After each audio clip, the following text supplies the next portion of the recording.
Hello, and welcome to this week's edition of Victory Never Sleeps.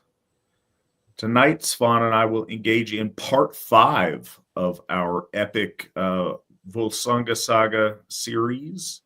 It's been a lot of fun so far. I hope everybody else has been enjoying it as well. We are going to start on chapter 22 this evening. For those of you guys following along, exactly the source we're using is voluspow.org, and you can find this there under the sagas button at the bottom. But, as always, please feel free to follow along in whatever translation or version that you might have. Housekeeping stuff. Coming up next month, it's coming up fast. We have Midsummer at Odenshof. This is going to be kind of the peak celebration of our 30th anniversary. It is likely to be the biggest event of the year. It's going to be at Odenshof. That's in Brownsville, California. If you guys can make that, we would love to see you out there. It is a amazing hof. It's our oldest hof. This fall, we will have had Odenshof for 10 years.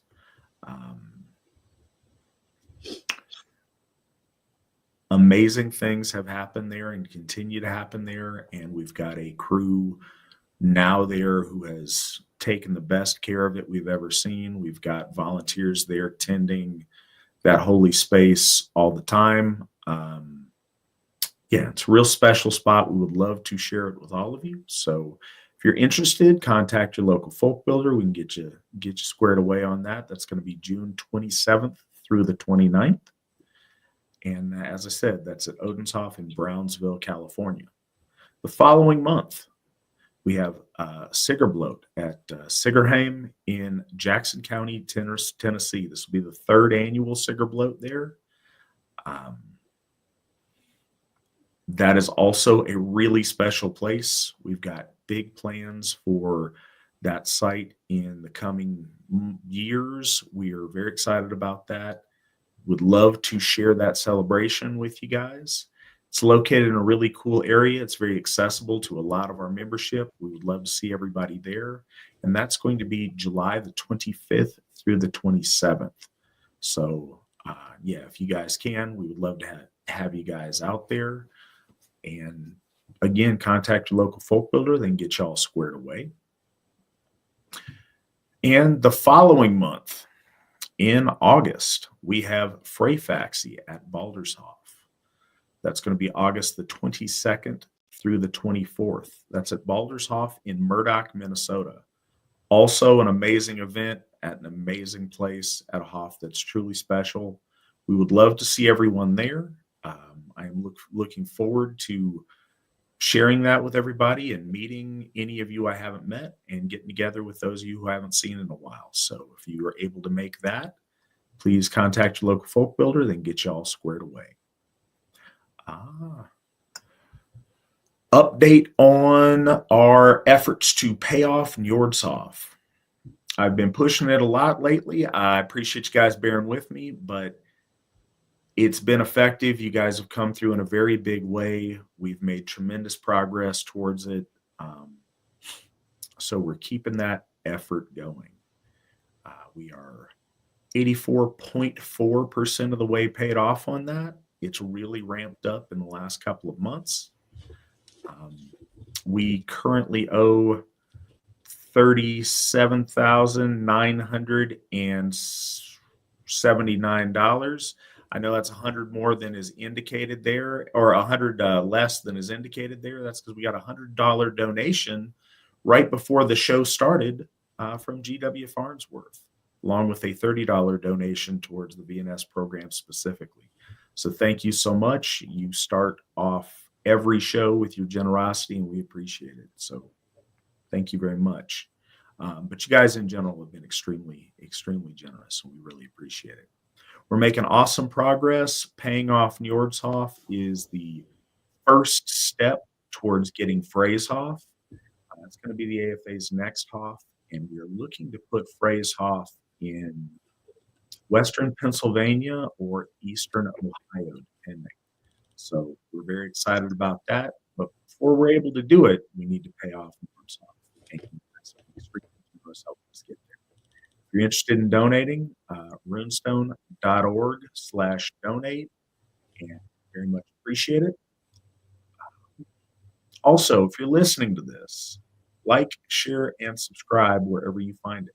We have it on a bunch of locations as a podcast today, or as a live video today, and as a podcast tomorrow. So there's lots of places you can find it wherever you consume your podcasts or your videos. Like, share, subscribe, comment, all those things boost the algorithm, and we appreciate that. And also, if you listen to the program and you enjoy the program, if you are a heterosexual white person, join us. Come home to Asatru. Be part of this. We're doing really amazing things, and we would love to have you on the team while we're doing it. So we invite you guys to do that, and invite those you care about to do that as well. Also, last but not least, from me right now, this is so much of this show is a audience interaction program, and it's driven by your questions. Feel free to ask any questions you want tonight. If they're relating to the text as we get to it, we'll try to get to all those questions. If, randomly, if we need to intersperse something or whatever, we may get to those, but we will get to all of them by the end of the broadcast. We typically go through the material we're studying, and then when we are done with that, we go through and answer any questions that we've missed or that didn't get answered. So if you ask, it'll get answered. And if you're at any point in time, either during this broadcast or, anytime throughout the week, if you have a question, vns@runestone.org. Please send those in. We have started to get those regularly. We load those up. We make sure we answer all of your questions. We really appreciate them. We got 2 of them for tonight. Yep, we've got some loaded up. So that is always an option for you guys. Please remember to do that if you'd like.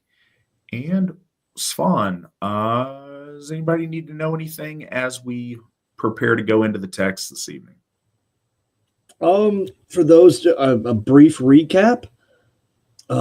Sigurd has slain Fafnir. He also decapitates Reyin, the blacksmith, who was plotting against him, who was basically using him as a pawn to get rid of the dragon. Because he consumes the blood of the dragon, he can hear the birds speak, and they tell him, "Oh, this poor kid doesn't even know that he's about to get bushwhacked by his friend," and he ends that.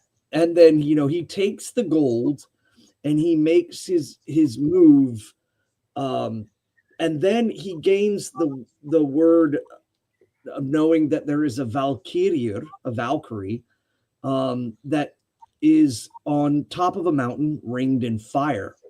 So he decides, I'm going to go there and I'm going to break through there. And he does. And he awakens from her slumber, which again, huge fairy tale kind of trope there, in the sense that you can kind of see where a lot of these fairy tales most likely got their this inspiration from.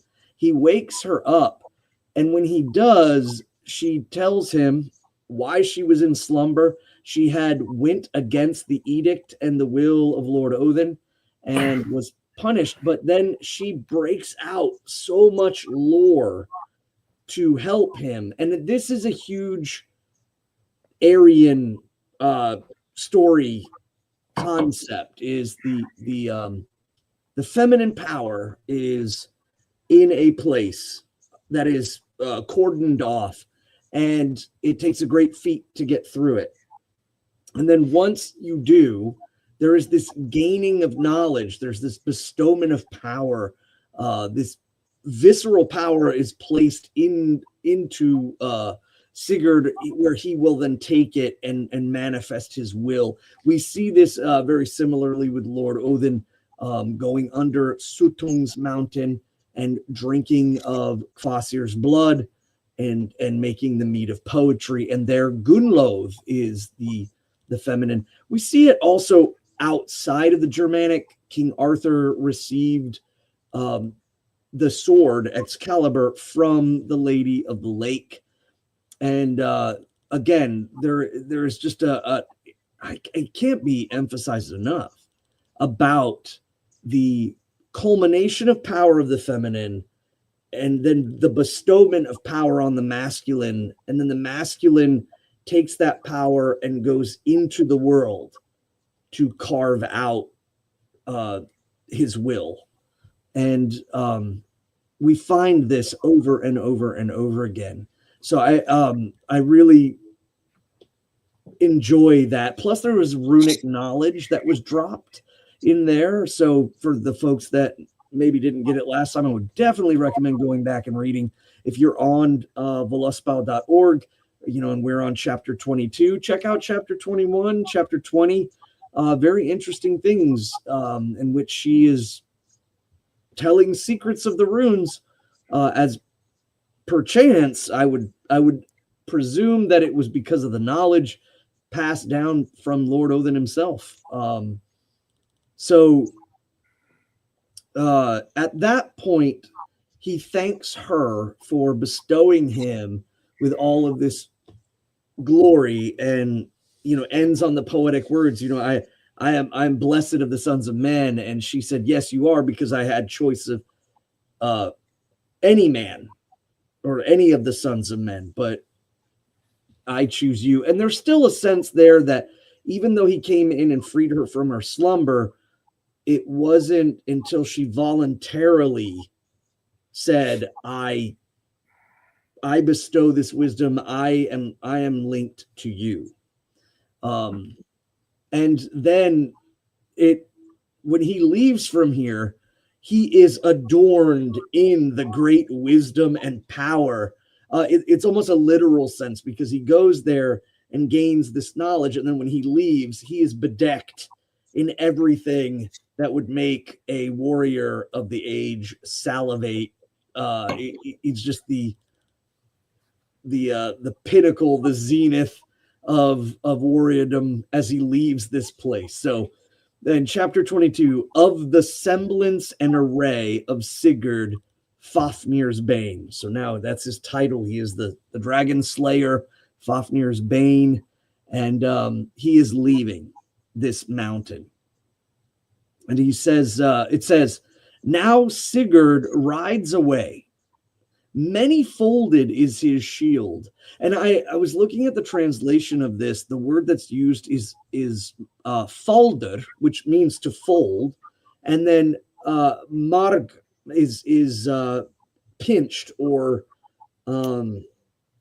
compressed. So the only guess I had in this translation, because it was sticking out to me, was that there was perhaps either a folding of the metal or a folding of the wood and the panelings of the shield, or many layered shield. But I just thought that was very odd that they mentioned it.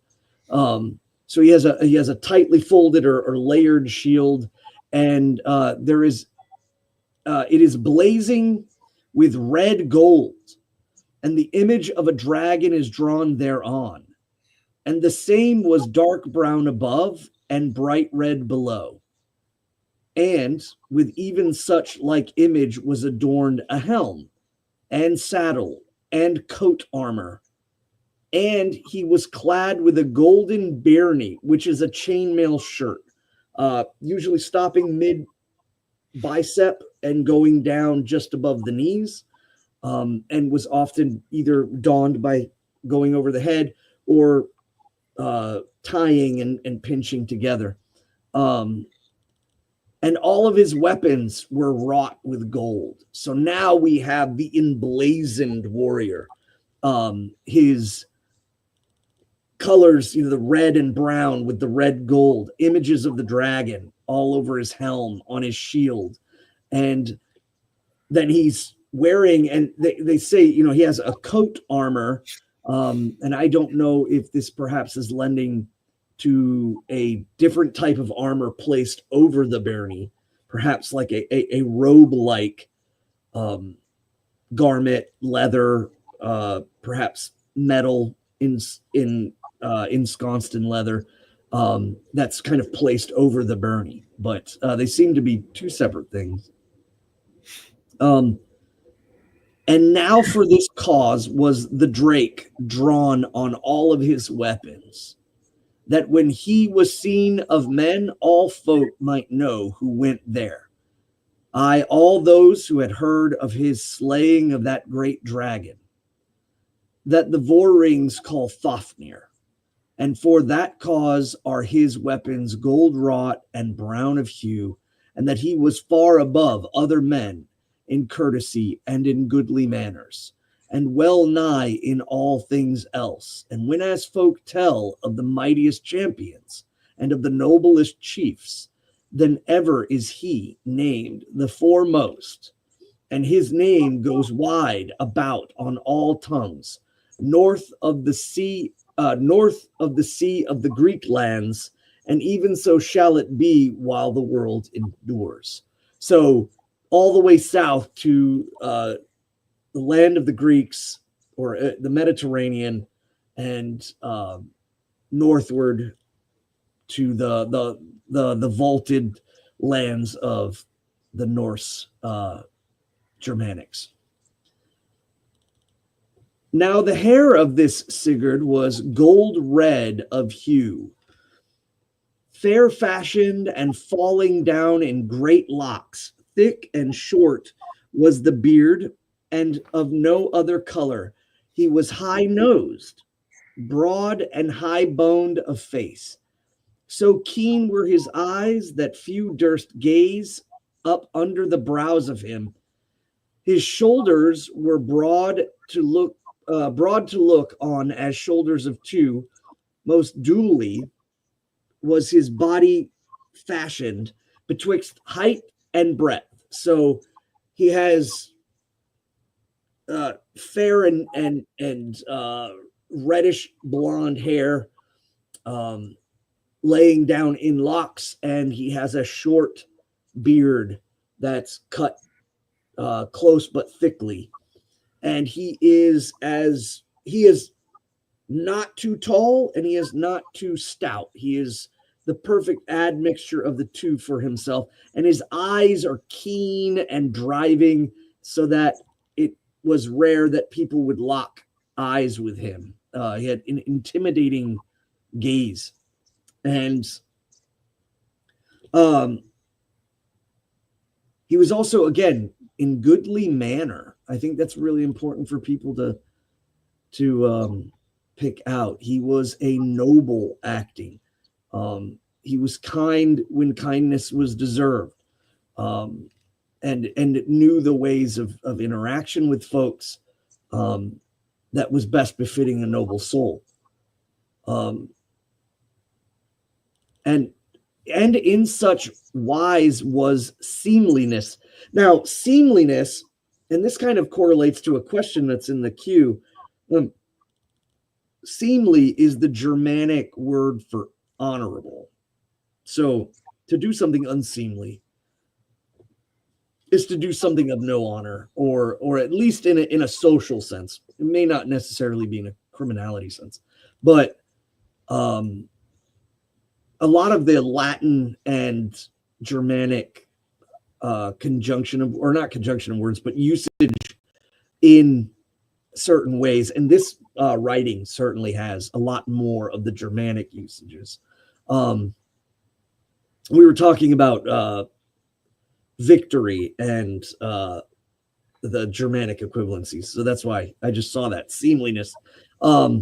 He was wise and was of the seemliest. And this is the sign told of his height, that when he was girt with his sword Gram, which same was 7 spans long, as he went through the full-grown rye fields, the dew shoe of the said sword smote the ears of the standing corn, and for all that greater was his strength than his growth. So the dew shoe, I looked into that a little bit, and the only thing I can ascertain from that is the bottom of the sheath, the metal piece that keeps the sword from poking out of the bottom of the sheath, is touching the top of the rye grass that he walks in, kind of again giving him just a massive stature. And I mean, I would guess probably around 6'5". But his strength was just as strong, if not stronger, than his mass. And this shows the perception of our ancestors. They did know that there were people who were tall but not strong, that there were people who were perhaps short and round but exceedingly, strong or stable. And they're saying his proportions fit to where he was all of these things. Well, could he wield a sword and cast forth a spear? He could also shoot a shaft or an arrow, and he could hold a shield, bend a bow, back a horse, and do all the goodly deeds that he learned in his youthful days. So again, these are also just markers of things that warriors should know. And for a lot of folks, they wonder about the usage. I think most of the Nordic, our ancestors, or just Germanic in general, are not generally seen as using bows up until the English longbowmen of the medieval or Middle Ages.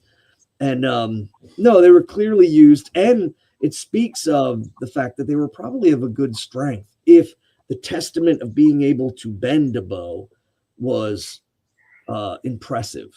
So, but yet not only was his strength, it was his mind.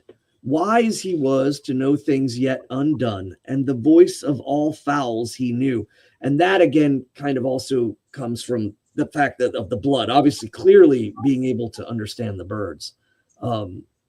Where a few things fell on him unawares. So he was understanding of both fate and of the songs of birds. Of many words he was, and so fair of speech withal, that whensoever he made it his business to speak. So again, fair with words, meaning that he didn't speak over much. But when he did speak, he never left speaking before that to all men it seemed full sure that no otherwise must the matter then be said. So he would speak, and then there was no over talking from it. He would settle conversations. His sport and pleasure it was to give aid to his own folk, and to prove himself in mighty matters, and to take wealth from his unfriends. I found that as an interesting translation, and give it to his friends. I would not want to be an unfriend. Never did he lose heart, and not was he adread. So he was not prone to bout of depression or darkness. He was a man of action, and fulfilled that, I think, in every. Again, this is a slice of what you should aspire to. Nobody in the room or in the audience, as the Skald is speaking this story, nobody in there should be tearing Sigurd down. No one is like, well, he isn't as big as they say. No, this is the aspiration to drive towards. And again, that aspiration has been pulled from mortality into semi-divine, and every warrior should seek to be that, is kind of the laying of that. And that's the end of chapter 22.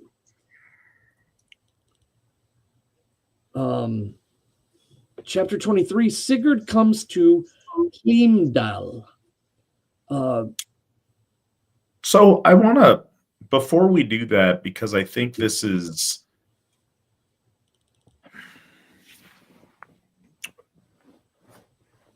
it's important to make note of the things that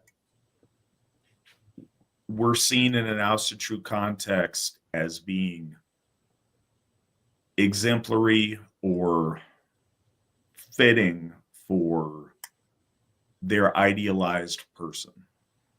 And you have to work a little bit harder sometimes to see that in a female equivalent. I think you see it really plainly and recurringly in the male, ideal.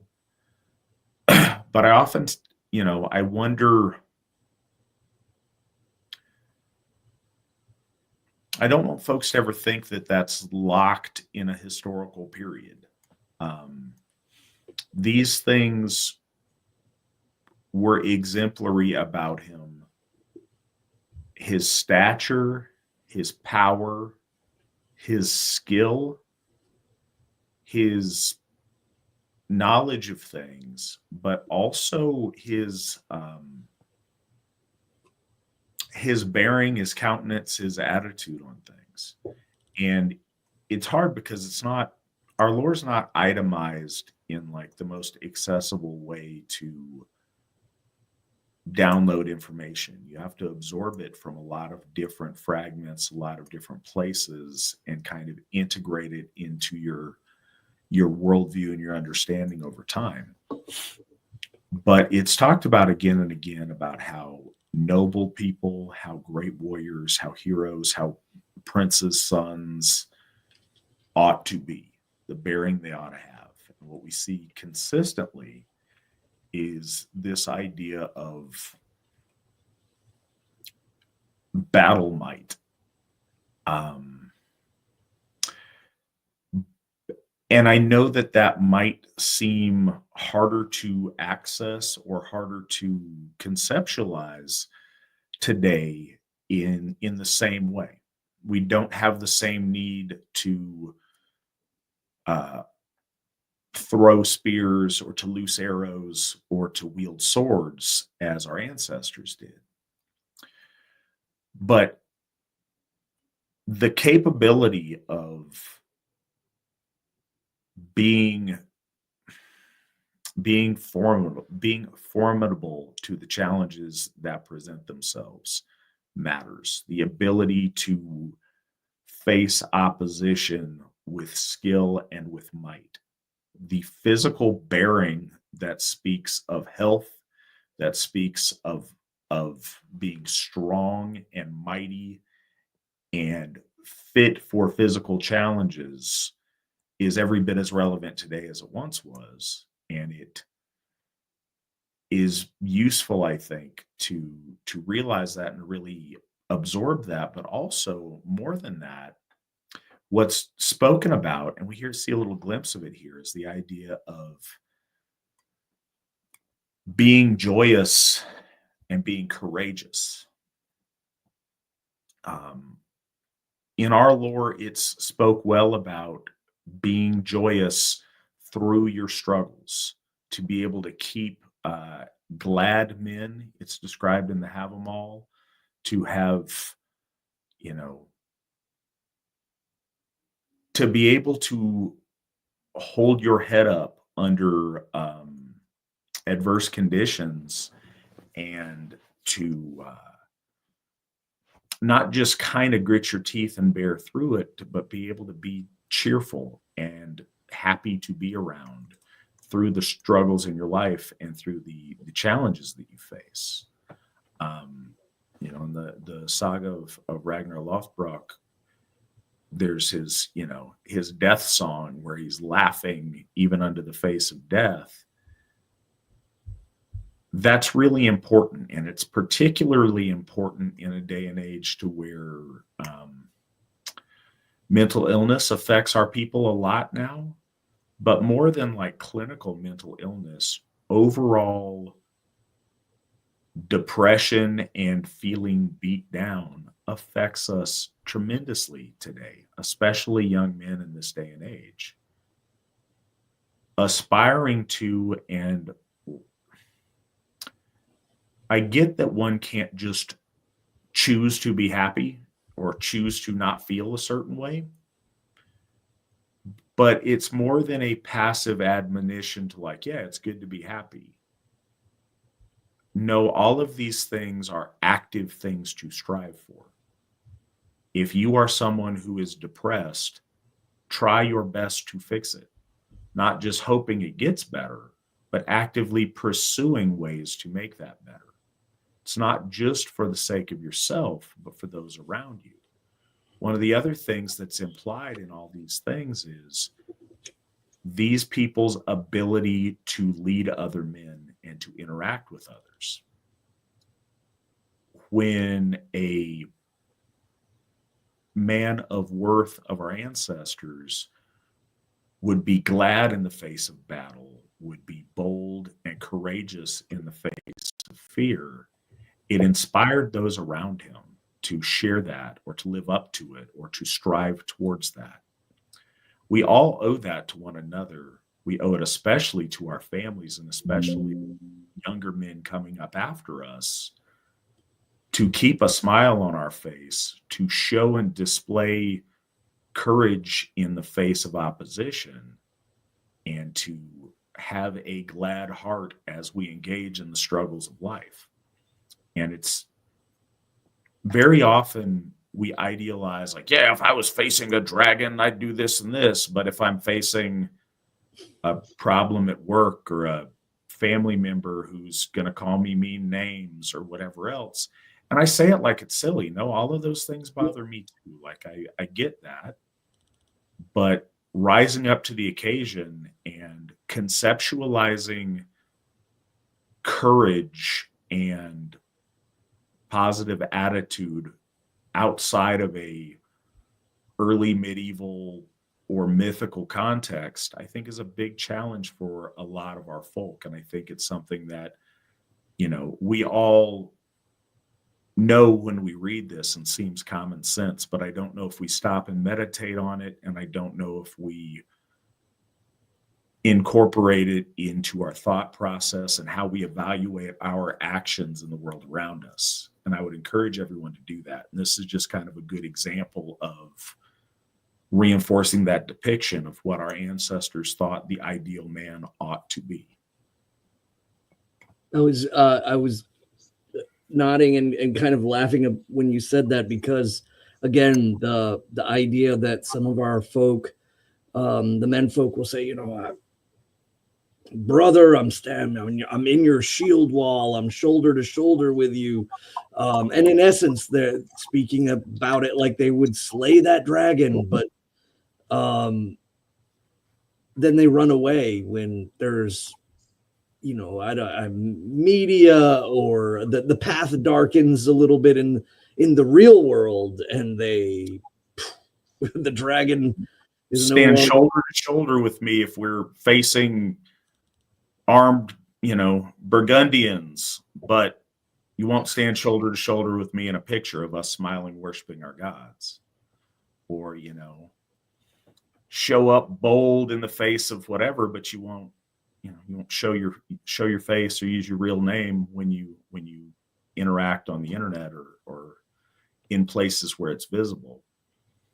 And I realize that there's a lot of people that, are made uncomfortable when I say those things. But again, it's not just about you and your circumstance. The more of us are courageous about living our lives openly and proudly for the things that we believe in, the easier it is for those who come behind us to take courage. And the more of us that show courage and live courageously, the more progress we make. There is no courage without risk of consequence. I don't know. Did you want to go for questions too, since we're shifting into the next one, or did you want to? Oh no, let's just go ahead and go on the next one. Okay. All right. So Sigurd comes to Heimdall. Fourth Sigurd fides till he I love the use of like going forth. Go forth he does until he fides or confides in this place. Fourth Sigurd fides till he comes to a great and goodly dwelling, the lord whereof was a mighty chief called Heimir, or Heimir, excuse me, Heimir.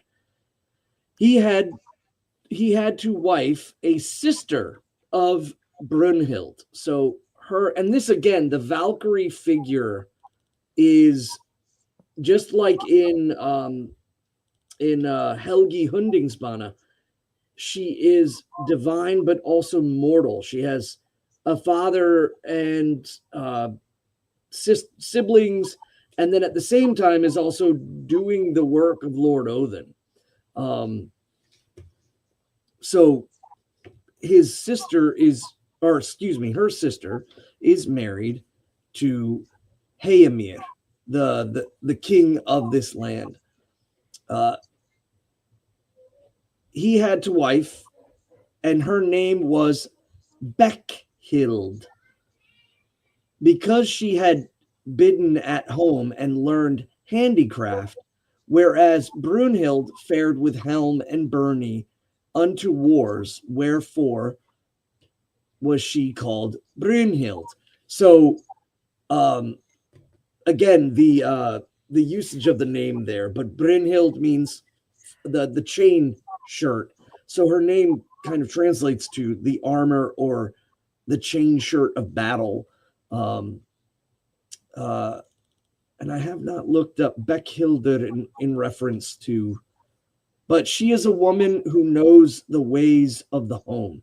She knows how to do things that better the home and better the folk there. And Heimir and Beckhild had a son, and his name was Alsvid.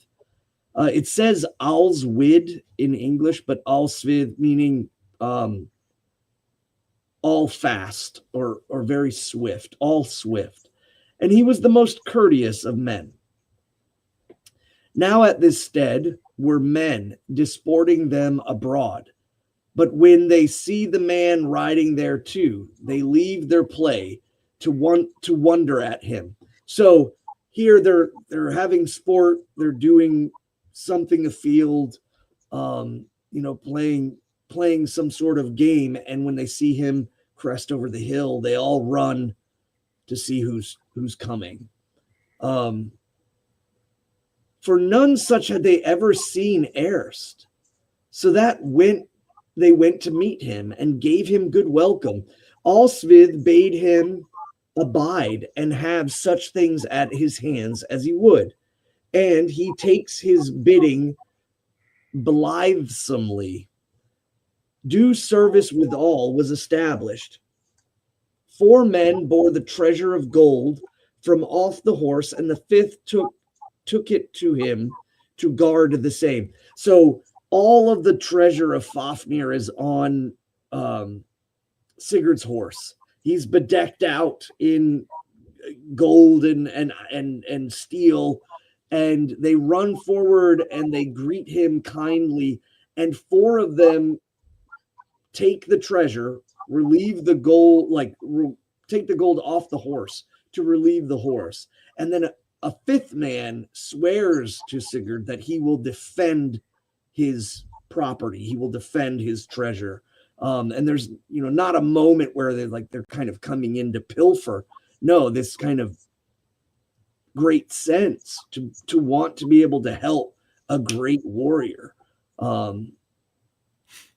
So they bear the treasure, and the 5th took it to guard the same.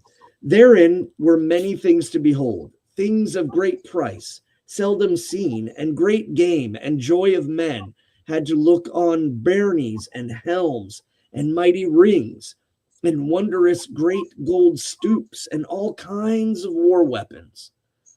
So there dwelt Sigurd long in great honor holden, and tidings of that deed of fame spread wide through all the lands, of how he had slain that hideous and fearful dragon.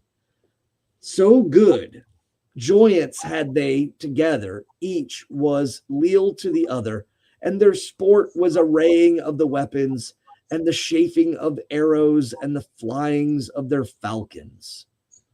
So he comes there, and these, seeing the weapon, I can just relate in the sense of like somebody showing up with just a big old bag of guns, and it's like guns you've never seen before, and your eyes get like saucers, and you want to test them out, you want to shoot the arrows, and so he is greeted there, and the warriors do as warriors do, and he is celebrated. Yeah. Well, there's a couple of things. First, in the side chat, Pacific Northwest, he mentions a Havamal verse relevant to what we were talking about when we at the end of last chapter, and that's Havamal 15. The son of a king shall be silent and wise, and bold in battle as well. Bravely and gladly a man shall go till the day of his death is come. Yeah. So yeah, no, that's a stanza that I like a great deal, and that I think all of our men, Svan and myself included, will all do well to frequently take to heart and use as a measuring stick of how we carry ourselves and how we behave. We owe it to one another to be both, and I like the juxtaposition of these two things, or the pairing of these two things, I suppose, to be both brave and joyous, to bravely and gladly do a task or go through life's struggles. That means a lot, and it is much easier said than done, but carrying yourself in a joyous way and a brave fashion is so very important, and is such an inspiration to those around you, be they your family, be they men and women who are in your presence and look to you for example. And one of the other things I think is just kind of interesting about this passage, Svan talks about how these guys are excited to be helping out a great hero and to be in his company. Our ancestors weren't silly. Yes, the stories that make it to us are the lays of heroes, but they realize that everybody in society is not Sigurd. But there is a tremendous honor and benefit and something to aspire to be in the company of great men, to be in their retinue, to be in their service, to be led by them, to be with them. There is an honor and a power in that our ancestors looked to. Everybody wasn't trying to vie with one another to think they had some equality of stature. No, when you recognized greatness, there was no shame in serving a great lord. You didn't have to be the king yourself. You being in the service of a great king was an honor, and people figured out their place in the pecking order. You aspired to the best things you could achieve, but you took great honor in being in the service of someone who is great, of a great king, of a great lord, in the band of a great hero. Was a tremendous honor, whether or not you're the hero or whether you're playing more of a support role. There's a tremendous dignity in that. Yeah, I think I'm definitely prone to bouts of darkness and grimness after the fact of things. I think when I'm in the middle of really hard times, I can be almost inappropriately happy when other people are very stern. But then afterwards, I can go into these great bouts of darkness, and I battling that is I think very important. I think there was a wise man that said that you live through a crucible, but are defeated by the ghosts of that event. And he was saying, how could you imagine that? You go through this crucible that makes you stronger, makes you who you are, but then you are destroyed by the ghosts of it. And that's almost an insult to the moment. And I ponder that a lot. I'm not saying that I adhere all the time. I just ponder that a lot. That's something else that I want everyone on here to realize. And again, a lot of these things should be common sense and go without saying, but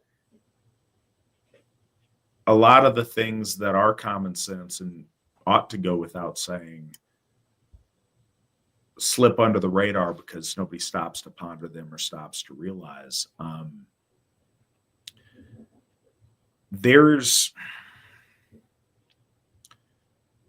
success in life and doing the right thing, living Asatru. It's part of, there's a lot of meta in the title of this show. One of the ideas of Victory Never Sleeps is that there is a daily work to be done to achieve, to accomplish, to earn worth through doing these things. Working at being more courageous or continuing to be courageous. Working at finding gladness even when you don't feel inclined to do so, even when you want to be grumpy or you want to be down in the mouth, or when you find yourself slipping. It's a constant effort to stay, just out of the jaws of the wolf, like Sol and Mani.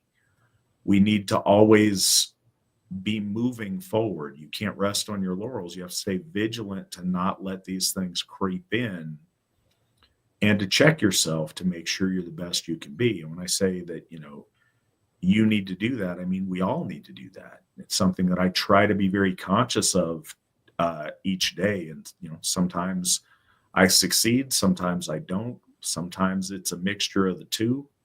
I like to think that, I come out ahead more often than I don't.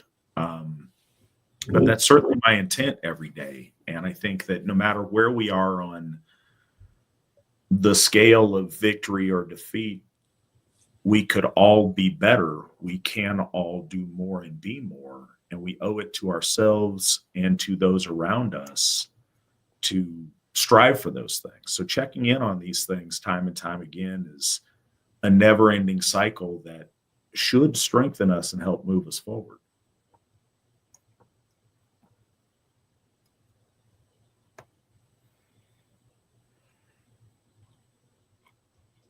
All right, let's see here. So they fly their falcons. Of course, the translation is hawkum or hawks. So interesting there too. I assume the falcon word is perhaps maybe Latin derived, but hawk was kind of probably utilized for all manner of birds.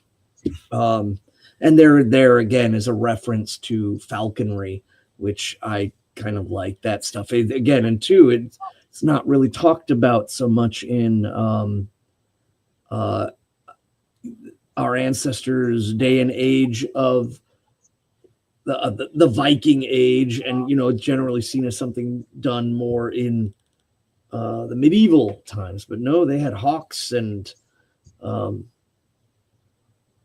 really cool weapons, and were all about that stuff. Let's see, chapter 24. Sigurd sees Brynhild at Hlimdal.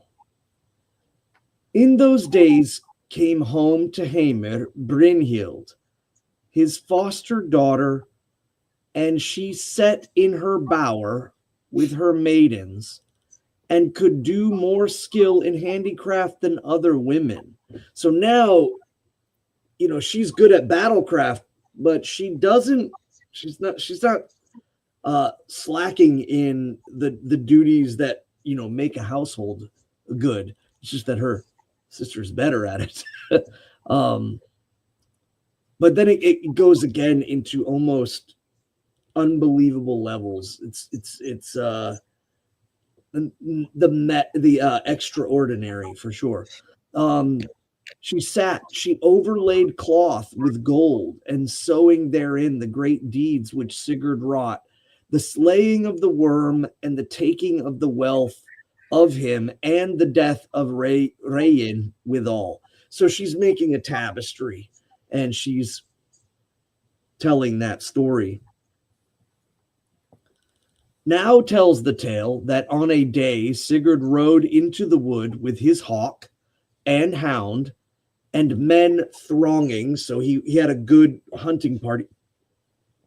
And when as he came home, his hawk flew up to a high tower and sat him down on a certain window. Then fared Sigurd after his hawk, and he saw whereas sat a fair woman, and knew that it was Brynhild. And he deems all things he sees there to be worthy together. So he sees the synchronicity, he sees the beauty of the hawk and Brynhild, and it strikes him.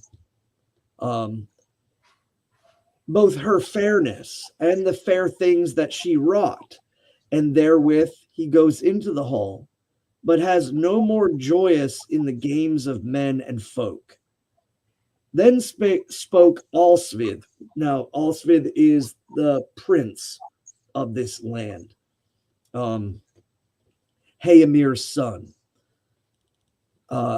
Actually, in essence, he would also be Brynhild's nephew. Then spoke Alsvith, why art thou so bare of bliss? This manner of thine grieveth us, thy friends. Why, when wilt thou not hold to the gleesome ways? Lo, thy hawks pine now, and thy horse, Grani, it droops. And long will it be ere we are booted thereof. And Sigurd answers in return, good friend, hearken to that which lies on my mind.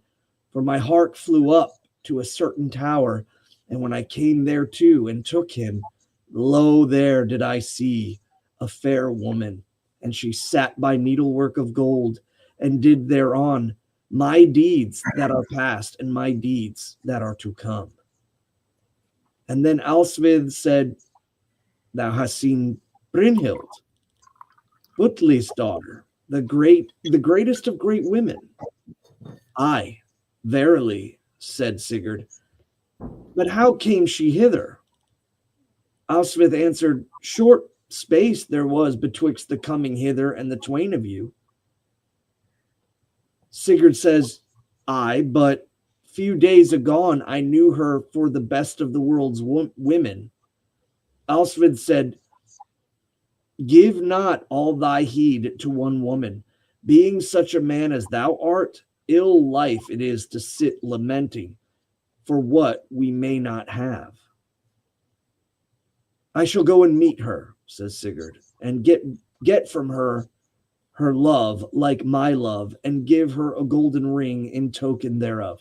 So this is an interesting part. He meets her on the mountain. She bestows upon him this knowledge, but there is a dichotomy that's different. She is a teacher. She is a Valkyrie. She is a dictate of heaven. And he takes these things and he is elevated, and then he leaves.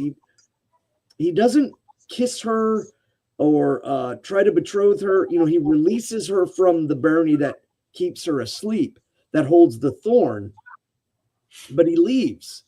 Now she is out of the mountain, and she's no longer in that position as being the teacher and the instigator of knowledge.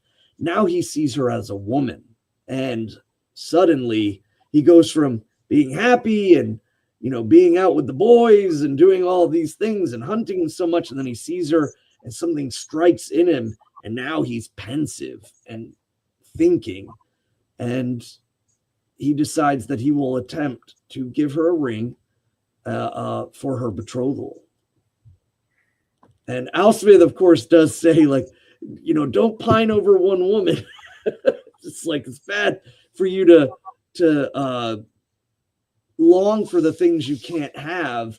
And I think truly what he's saying is not so much, it's that there's many fish in the sea, and seeing one woman and not knowing her doesn't mean you should just dive into the darkness until you have her. And we see this again too in the story with Lord or the Holy Frey, when he sees Gerður and he immediately falls into darkness.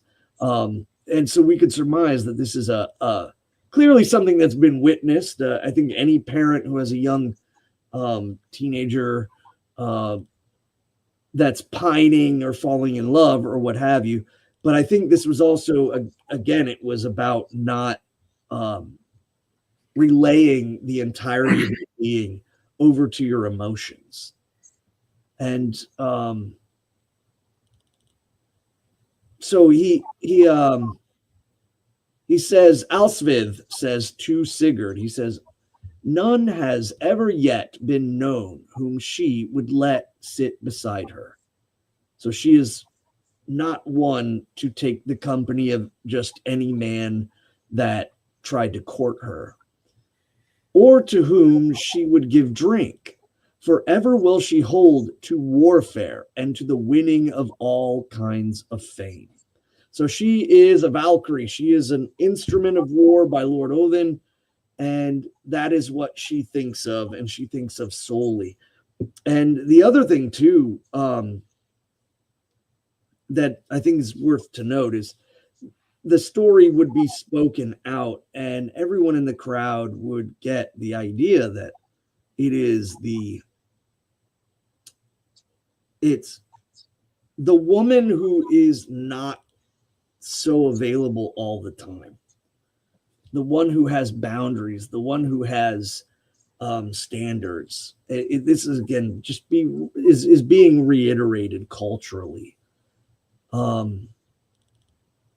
But he says warfare and winning. So Sigurd says, we know not for sure whether she will give us an answer or not, or grant us a seat beside her. So I think too, another interesting concept that people might not understand when he says us, is that there was a grouping or pairing. Sometimes it was very much like, hey, my friend over there really likes you, except you would be right with your friend.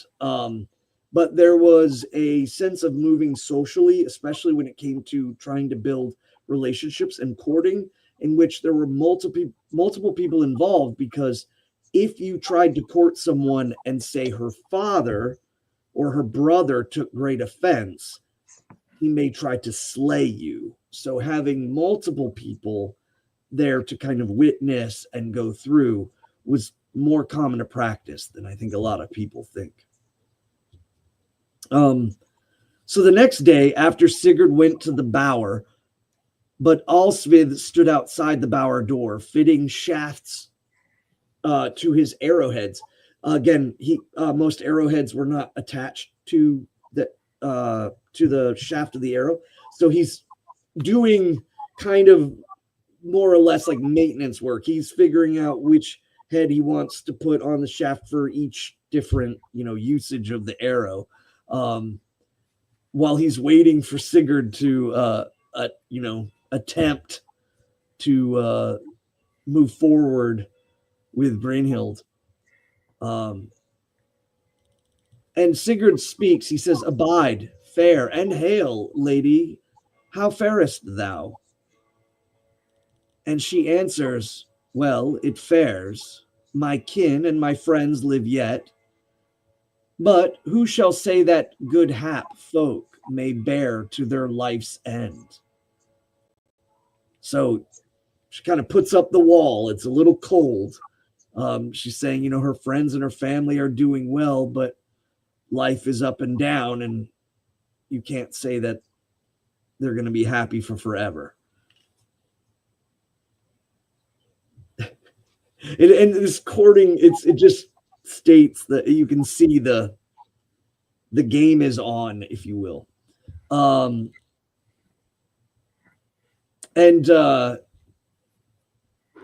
he sits down by her, and there came in 4 damsels with great golden beakers, and the best of wine therein, and these stood before the twain. So the 4 handmaidens come in bearing wine and cups.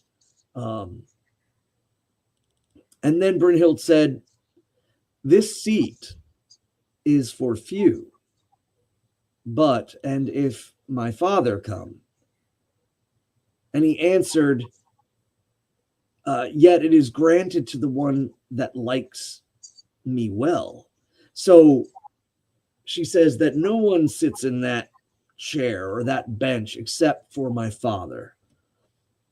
And then he says in return, though, but it is granted to the ones you like, right? Now that chamber was hung with the best and the fairest of hangings or tapestries, and the floor thereof was covered with cloth.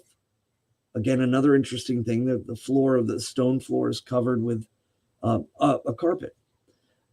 Sigurd spoke. "Now has it come to pass, even as thou didst promise? Oh, be thy welcome here," she said, and arose therewith, and the 4 damsels with her, and bore the golden beaker to him, and bade him to drink. He stretched out his hand to the beaker, and took it, and her hand withal, and drew her down beside him, and cast his arms around her, about her neck, and kissed her, and said, "Thou art the fairest that has ever been born." But Brynhild said, wiser it is not to cast faith and troth into a woman's power, for ever shall they break that they have promised. So kind of the exchange here is he references to the mountain, and he references to, like, even then, did you have no feelings for me? And she indicates that she did have feelings for him, but the purpose was different. And then he utilizes that to take action immediately, and grabs her hand with the cup and brings her down to the bench to talk to her eye to eye. And she says, "Don't cast your faith into a woman, because you give a woman that much power over your heart, and she might just break it because she wants to."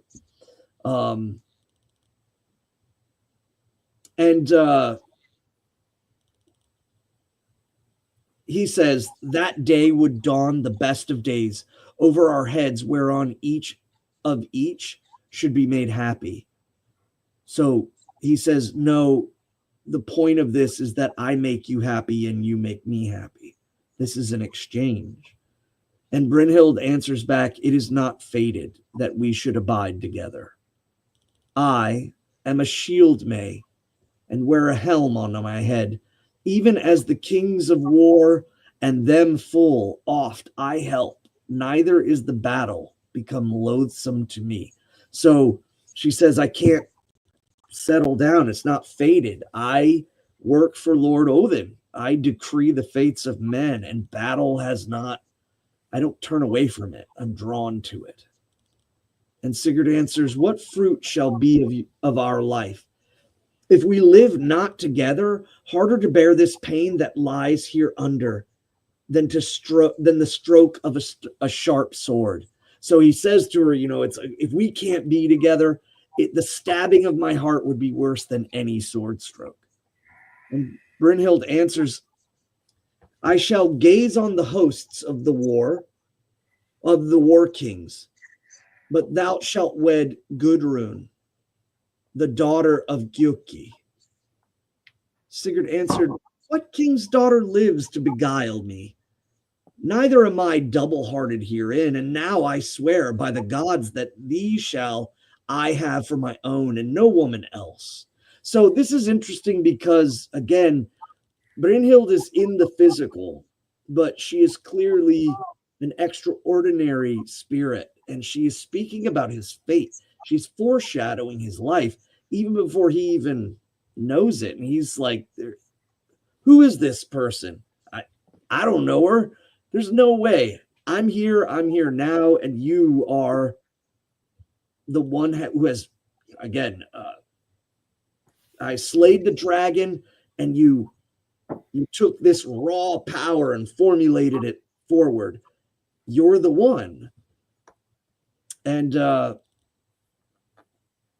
he swears to the gods, you'll be the one for me, no one else. And even such like wise spake she. Sigurd thanked her for her speech and gave her a gold ring, and now they swore an oath anew. So he went his ways to his men and is with them a while in great bliss. So in essence, he convinces her, or at least he feels he convinces her.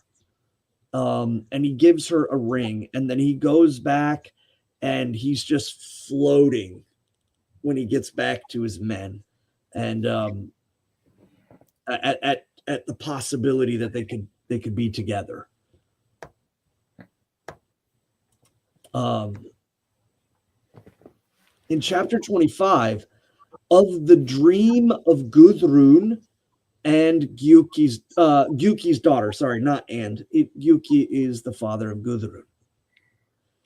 So there was a king, hight or titled Gyuki, who ruled the realm south of the Rhine River. 3 sons he had.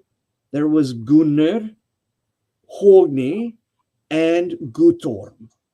And Gudrun was the name of his daughter, the fairest of maidens in their land, and all these children were far above all other kings' children in prowess and in goodliness and in growth withal. Ever were his sons at wars and wrought many a deed of fame, but Gyuki had wedded Brynhild, the wise wife. So his wife, or the queen, is Brynhild, which is a really cool name. Grim being a dark or stern countenance, and she is the countenance of battle, and she also has a Haiti attached to her name as the wise wife. So we don't necessarily see it so much in the Icelandic sagas. Occasionally, like with there's Unr, the deep-minded. But we see it again here. So his sons are conquesting, they're out to war, and he wants to wed his daughter off to someone. Now, Budli was the name of a king mightier than Gyuki, mightier though they both were. And Atli was the brother of Brynhild. Again, we're mentioning Atli, same as in Helgi Hundingsbana. The name does not necessarily indicate that it is Attila, but most certainly the name was introduced into Germanic language as a name and survived all the way into the Nordic Viking period. But some people do speculate this is all the going-ons of migration era tribes. And again, obviously this is in the Rhine and near the Rhine. But her brother is Atli.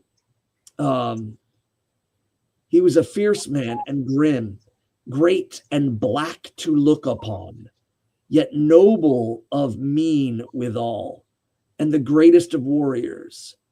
Brynhild was a fierce-hearted woman. So whenever they list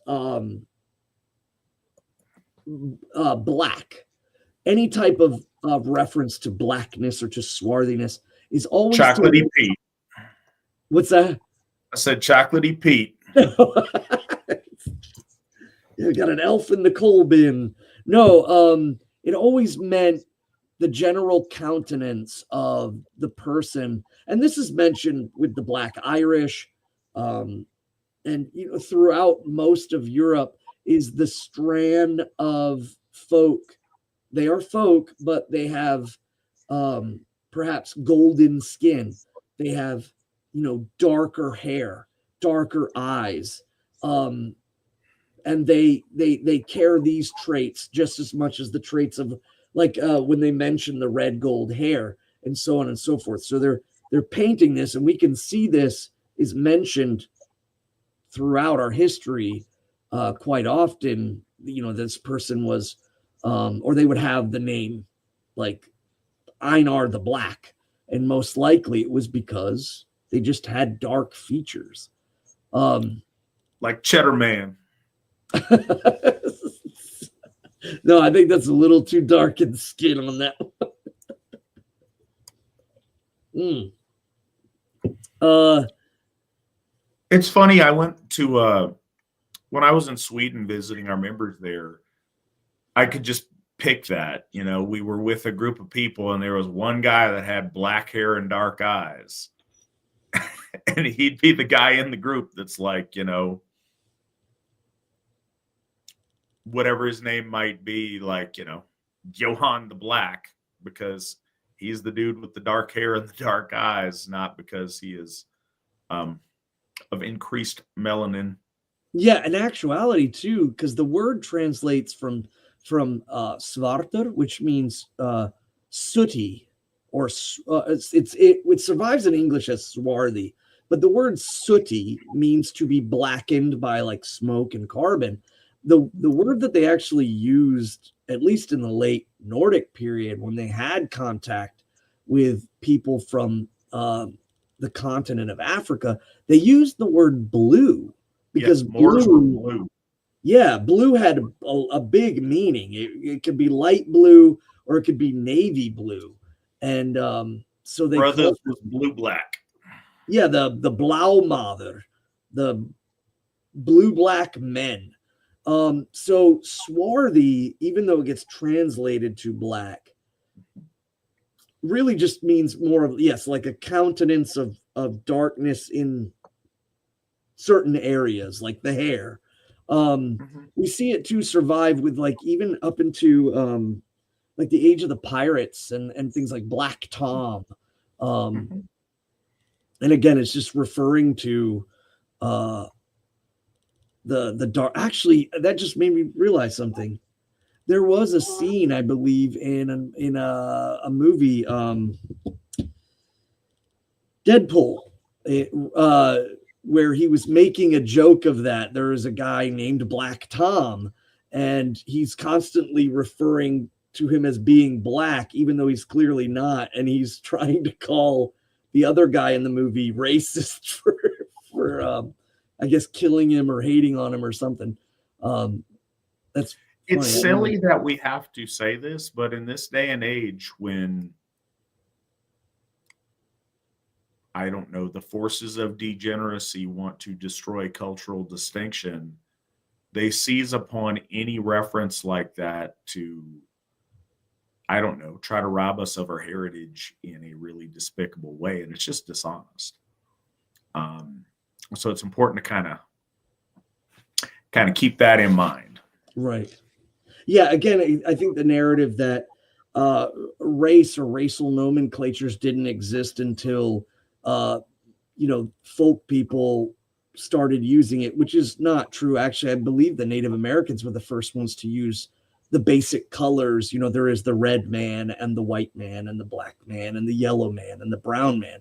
That's the first referencing I ever remember. But instead, with our ancestors who really didn't have other people to compare to, black or swarthy meant, again, their countenance, their hair color, or what have you. And sometimes it didn't even mean that. It just meant their countenance alone. They were just very dark and brooding. And again, that's another reason why we use the word dark for that mental state. Yeah. And nobody bats an eye. So, I mean, it is mentioned too that Grimhild is a fierce-hearted woman. Not only is she wise, but very strong-willed. Now the days of the Gukings bloomed fair, and chiefly because of those children. So they're bringing in much bounty to their family by conquest. and by notoriety. And on a day, Gudrun says to her maids, to her servants or handmaidens, that she may have no joy of the heart. Then a certain woman asked her wherefore her joy was departed. And she answered, grief came to me in my dreams. Therefore is there the sorrow in my heart, since thou must need ask thereof. Tell me then thy dream, said the woman, for dreams often forecast but the weather. So in essence, she's saying dreams often forecast your future just as much as one could look upon clouds gathering on the horizon. And Gudrun answers, nay, nay, no weather is this. I dreamed that I had a fair hawk on my wrist, feathered with feathers of gold. The woman says, many have heard tell of thy beauty, thy wisdom, thy courtesy. Some king's son abides thee then. Gudrun answered, I dreamed that naught was so dear to me as this hawk, and all my wealth had I cast aside rather than him. The good woman said, well then, the man thou shalt have will be of the goodliest, and well shalt thou love him. Gudrun answered, it grieves me that I know not of who. Let me see. Know not. I lost my spot because I'm trying to move past the camera. Oh wow, it shifted completely. Let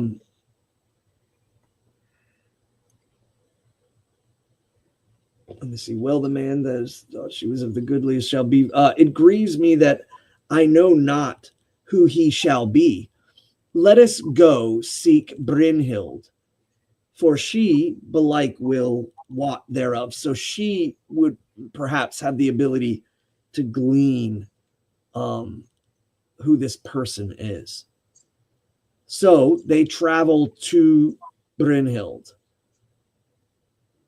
So they arrayed them in gold and many a fair thing, and she went with her damsels till they came to the hall of Brynhild.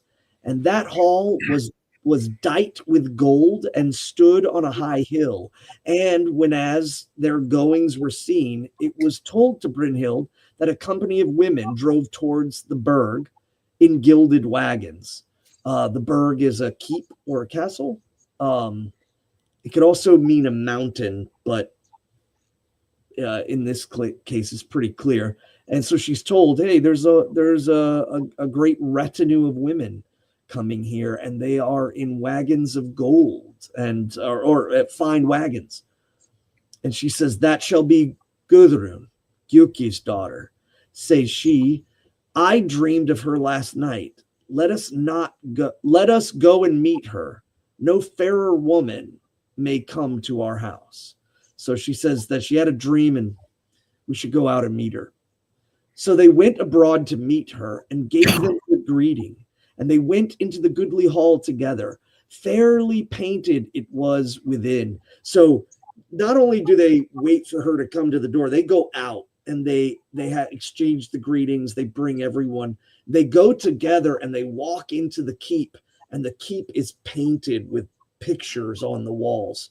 And this, again, most people think of this only being done in more medieval times, or perhaps this is being laid upon and coloring, because sometimes that was done where things of this time, pictures of the gods being drawn in medieval armor and in medieval weaponry, even though they probably had older styles. But it's, again, still very interesting. They painted the walls, and it was beautiful in there. And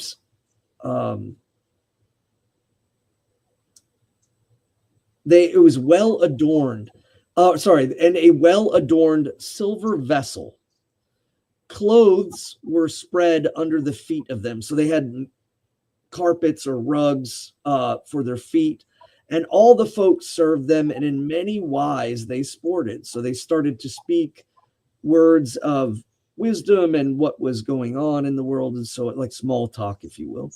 But Gudrun was somewhat silent.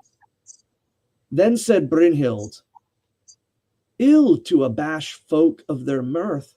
Prithee, do not so. Let us talk together for our disport of mighty kings and of their great deeds." "Good talk," says Gudrun. "Let us do even so. What kings deemest thou to have been the first of all men?" So she says, let's speak about the kings and the warrings of the land. And Gudrun specifically focuses in on who are the heroes, who are the great men here. And this is clearly, she is looking into possibilities with these men based on their deeds, based on their fame. And it's no different here. So in essence, it's like sometimes we talk about how women will set a board or a mark for a man to achieve, but then even not knowing him, she's looking for how he's carved himself in the world. Gudrun answers, "Great men, certes, and of noble fame. Yet Sigurd took their one sister." So now not Sigurd, but Sigurd took their one sister and burned the other, house and all. They may be called slow to revenge the deed. Why didst thou not name my brethren who were held to be the first of men at this time? Brynhild answers back, "Men of good hope are they, surely, though little proven beyond their kingdoms. But one I know far before them, and his name is Sigurd, the son of Sigmund the king. A youngling was he in the days when he slew the sons of Hunding and revenged his father's death, and Eilin, his mother's father." And then said Gudrun, "By what token tellest thou that?" And Brynhild answers back, "His mother went amid the dead and found Sigmund the king. He was grievously wounded and would bind up his wounds, but he said he grew over old for war, and bade her lay this comfort to her heart, and that she would bear the most famed of sons, and wise was the wise man's words therein.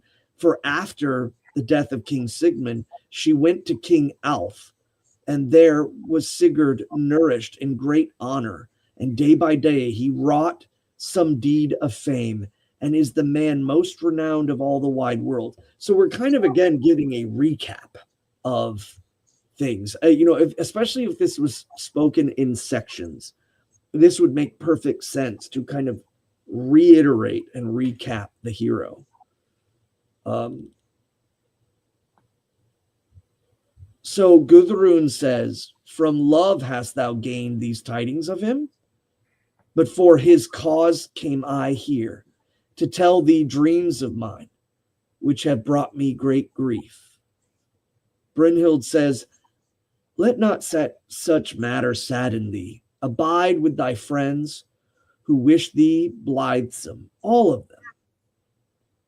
Gudrun says, "I dreamed this, that we went, a many of us, in company from the bower, and we saw an exceedingly great hart, a deer, that far excelled over other deer ever seen. And the hair of him was golden," so a golden deer, and this deer we all feigned to take, but I alone got him, and he seemed to me better than all things else. But silence thou, Brynhild, didst shoot and slay my deer, even at my very knees. And such grief was that to me, that scarce might I bear it. And then afterwards thou gavest me a wolf cub, which besprinkled me with the blood of my brothers. So she dreams of having, there is a deer that they all witness, and they all attempt to go towards the deer and calm it, soothe it, touch it, or be about it. But she alone is the only one that's able to get close. And when she does, it's then Brynhild that slays the deer and kills it, and then gives her a wolf. And then she knows that the blood that she's sprinkled with is from her brothers. This is clearly allegoric for what's happening or about to happen. It's the prophetic sense.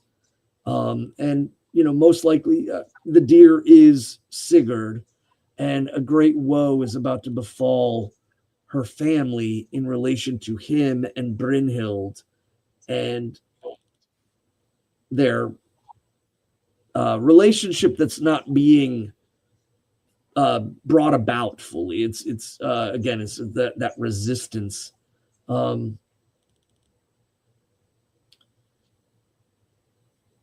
So Brynhild answers back, I will read thy dream. So she's going to counsel her on this dream.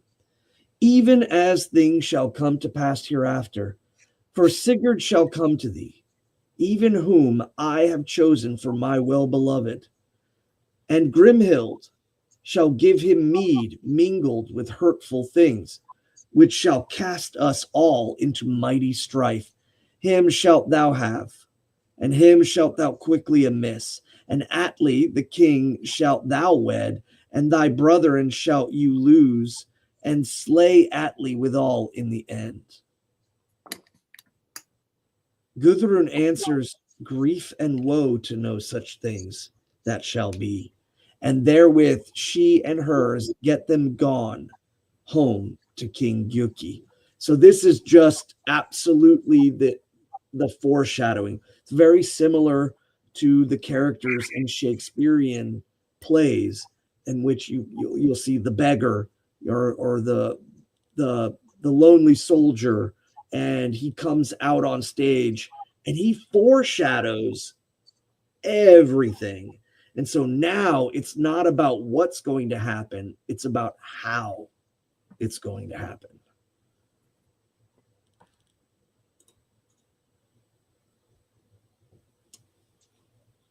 Chapter 26. Sigurd. Before we get there, one sec. Oh, okay. I just want to acknowledge that since we've been doing this, Austin donated $50 towards paying off Njordshof. Thank you, Austin. We appreciate it. I meant to do it last chapter, but I didn't get to it in time. Yeah, and I think a lot of folks, when we're covering these things, we try to do stuff in between the chapters, and then, of course, at the end of all the questions and such, because we're trying to get through such a big corpus of lore. So I hope they bear with us and or catch us on the replay. But chapter 26. Sigurd now comes to the Gjukings and is wedded to Gudrun. So everything comes to pass. So now, before we do that, this isn't really a question as of yet, but it sort of is, and it's a comment that I think we should address. Over in the comment section, it says the book translation that I read had said that Atli was Attila, and it always threw me for a loop since it shows our folk marrying him. And I think it's worth talking a little bit about that and perhaps what the ethnicity of Attila.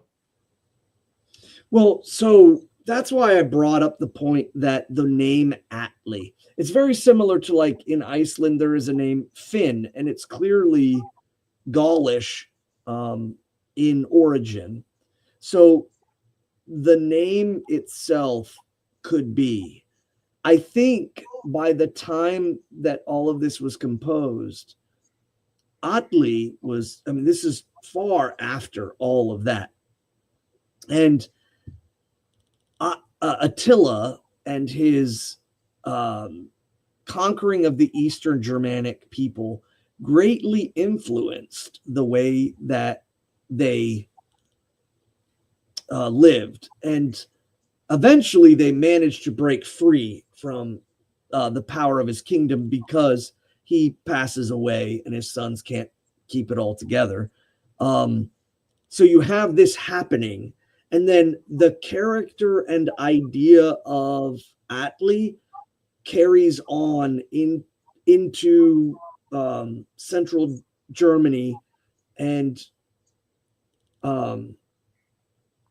becomes a poignant figure and a strong, really, this is the key part, a strong name, a strong association with someone who conquers.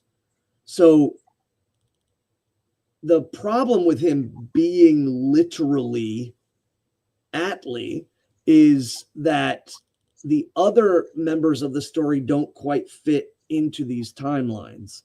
And especially, we haven't run into him yet, but one is a Gothic king who lived after the invasion of Attila.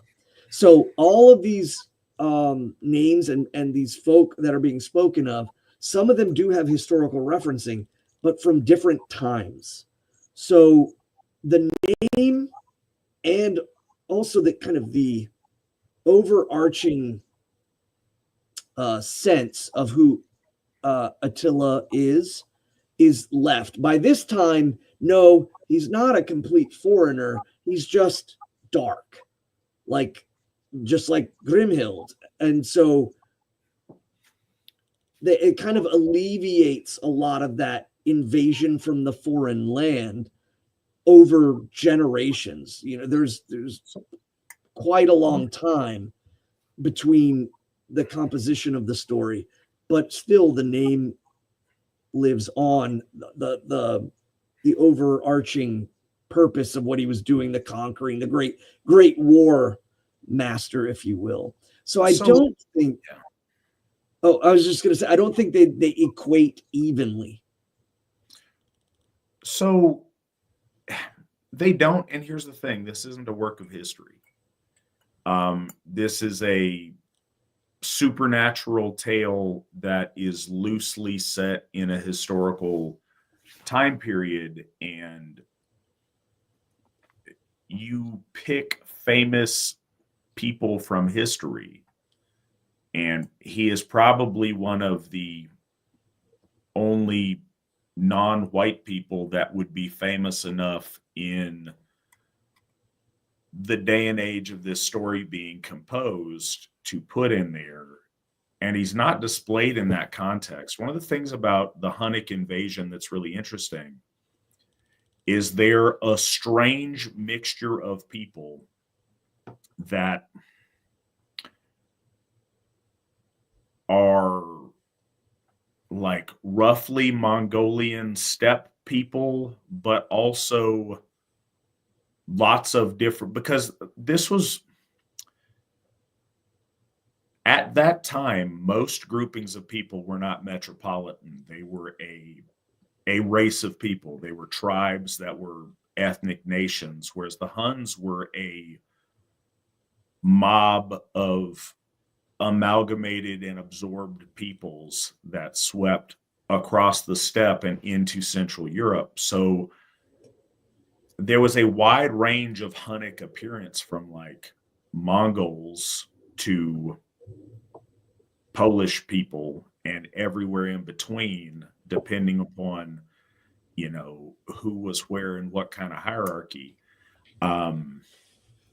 Yeah, there's accounts that paint Attila as looking, you know, very much Caucasian. There's accounts that make him, you know, look Chinese, look Northern Chinese or Mongolian. There's any version of that in between.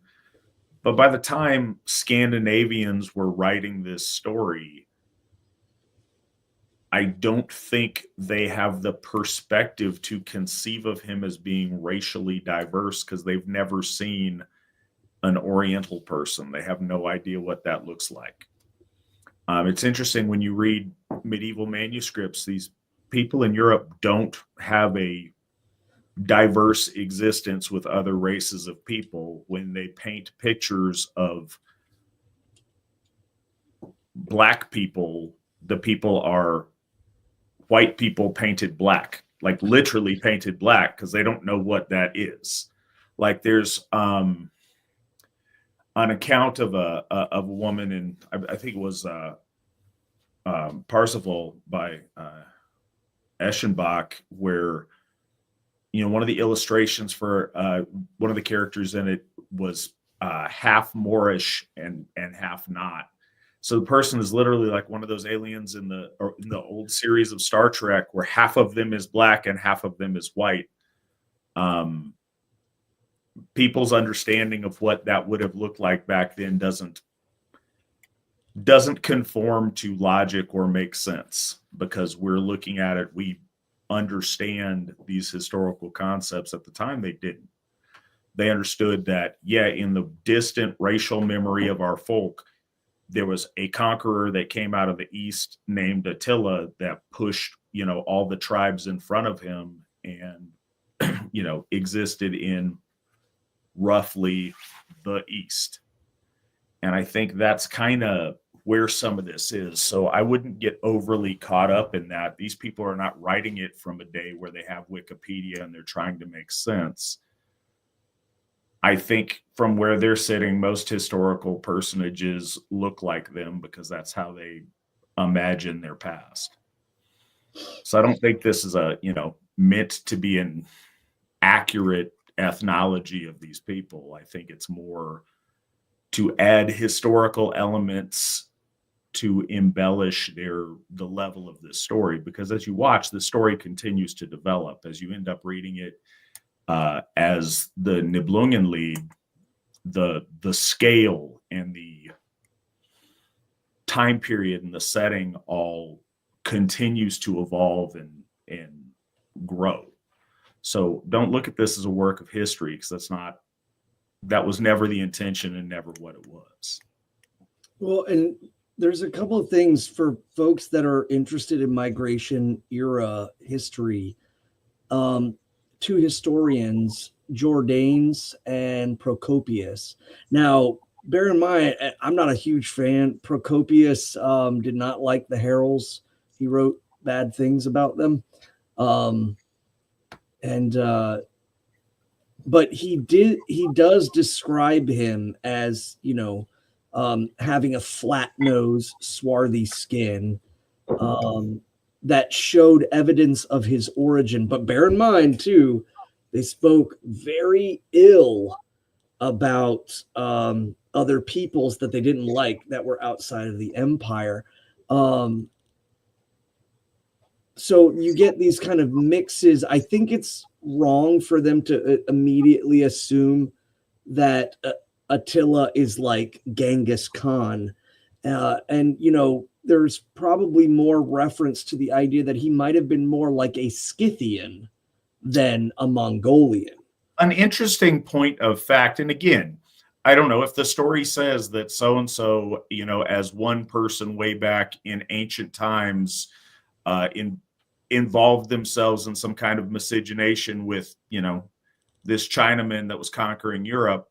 I mean, is what it is. That stuff happens all too often, and there's nothing talked about that being good or, the preferred way of doing things. But it's also worth noting, there's a reason that Hungary is named Hungary. And if you look at Hungarian peoples even today, you have a predominantly Caucasian populace, but you do have Asian elements in there depending on who you're looking at. And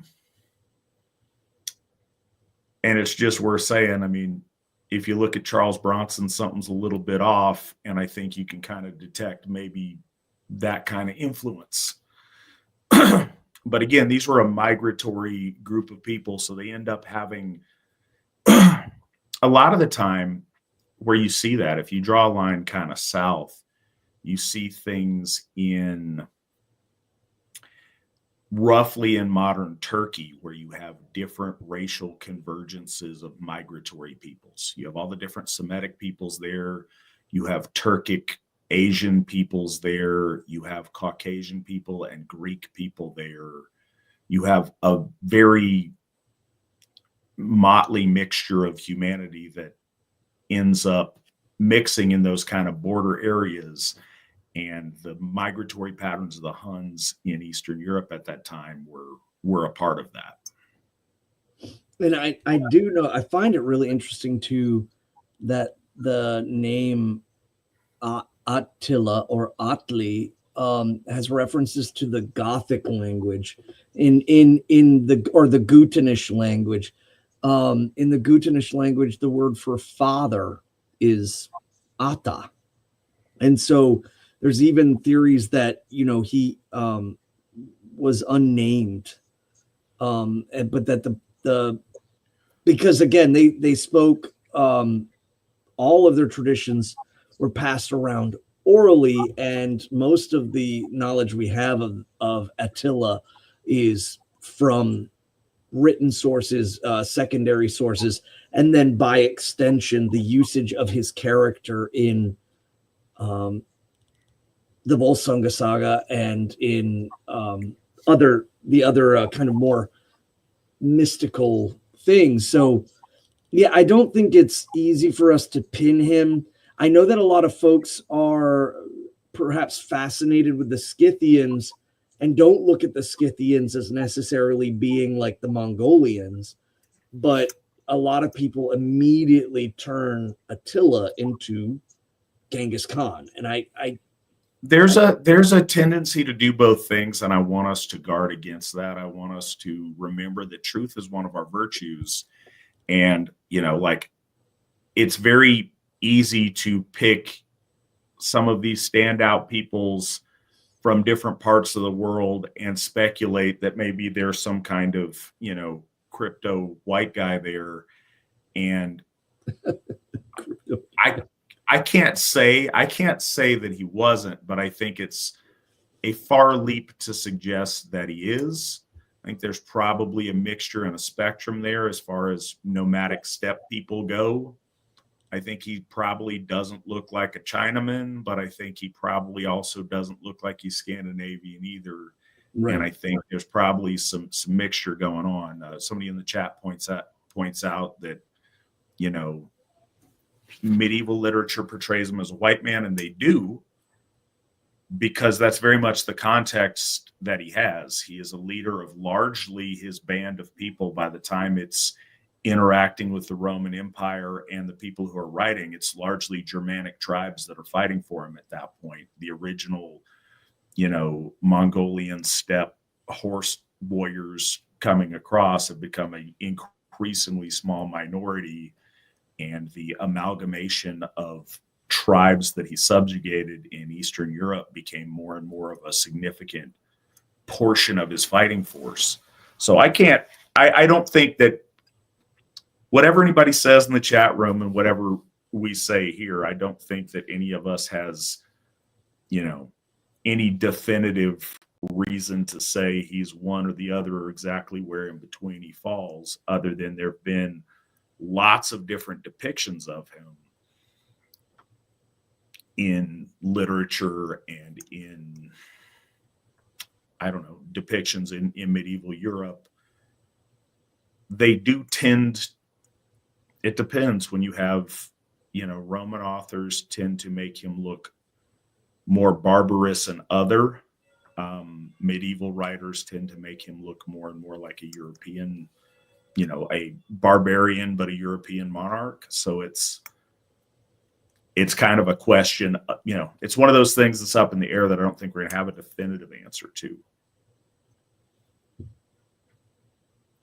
Yeah. And again, to his army, which was also consisting of Eastern Germanic people, they went all the way to the west, all the way into France, and fought other Germanic tribes, and then even went into attack Italy. So And the enthusiastic chat room tonight, I'm not saying he wasn't. I'm just saying I don't think we have really solid evidence that he was. And yes, Scythians are white people. Huns are not. Yeah, and I thought you were leaning more towards, like, I was the one saying, maybe he wasn't, and I don't think he was Genghis Khan like. No, our chat room is railing that he was this like definitively white guy. And again, that would be cool. I'm not saying that's not the case. I'm just saying we don't know that to be the case, and I'm not going to be sure. I'm not going to place my bet on that. But certainly by the time that the poems were composed, he becomes a name and character that doesn't necessarily fit with the historical Attila. And we see that in this day and age. You come up with a person out of history that becomes its own brand that's much more like a comic book character and much less like the real guy, because that's what tends to happen over time. But I say that, let's get back to chapter 26. I know people get hot. Yeah, he was white. No, people are very invested. That's awesome. But again, maybe he was. I'm not saying he wasn't, but I'd have to take a look myself.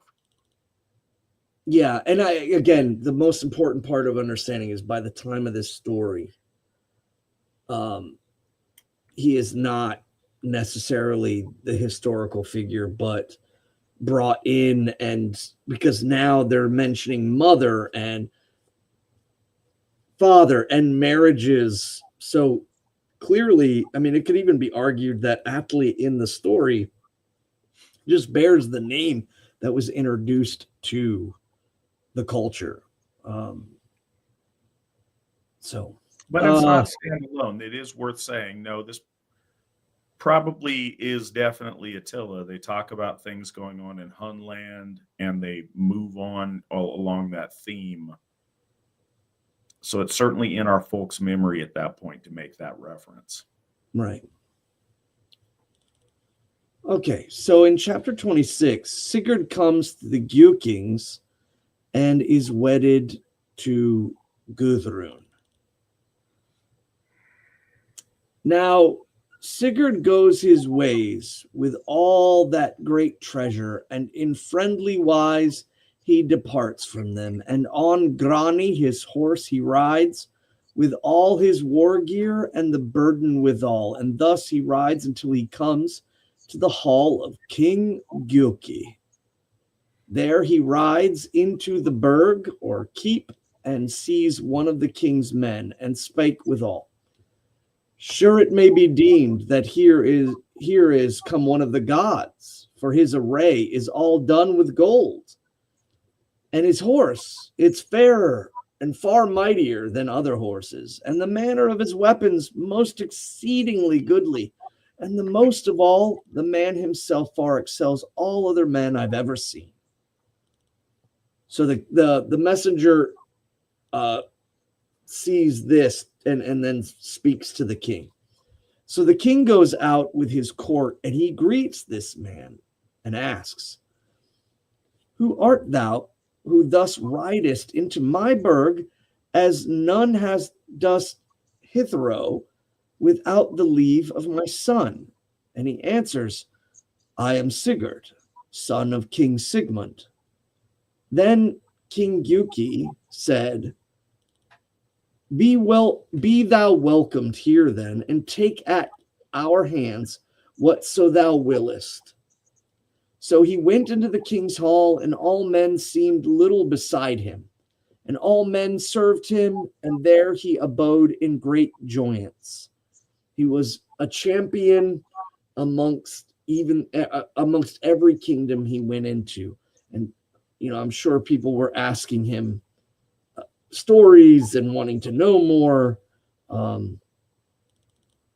Now oft they all ride abroad together, Sigurd and Gunnar and Hogni, and ever is Sigurd far the foremost of them. mighty men of their hands though they were. So these great warriors of King Gyuki who are building their empire on war and conquest are still not as prominent as Sigurd. And but he goes out with them. They ride together and hunt and do all manner of things. And they're all happy. Now off they all ride. But then Grimhild finds how heartily Sigurd loves Brynhild and how oft he talks of her. And she falls to thinking how well it would be if he were to abide there and wed their daughter, King Gyuki.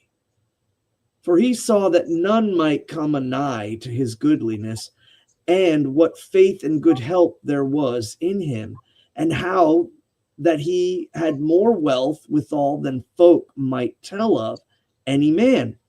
And the king did to him even as unto his own sons. And they for their parts held him more worth than even themselves. So these warrior sons, they love Sigurd. He's the dragon slayer. It's amazing.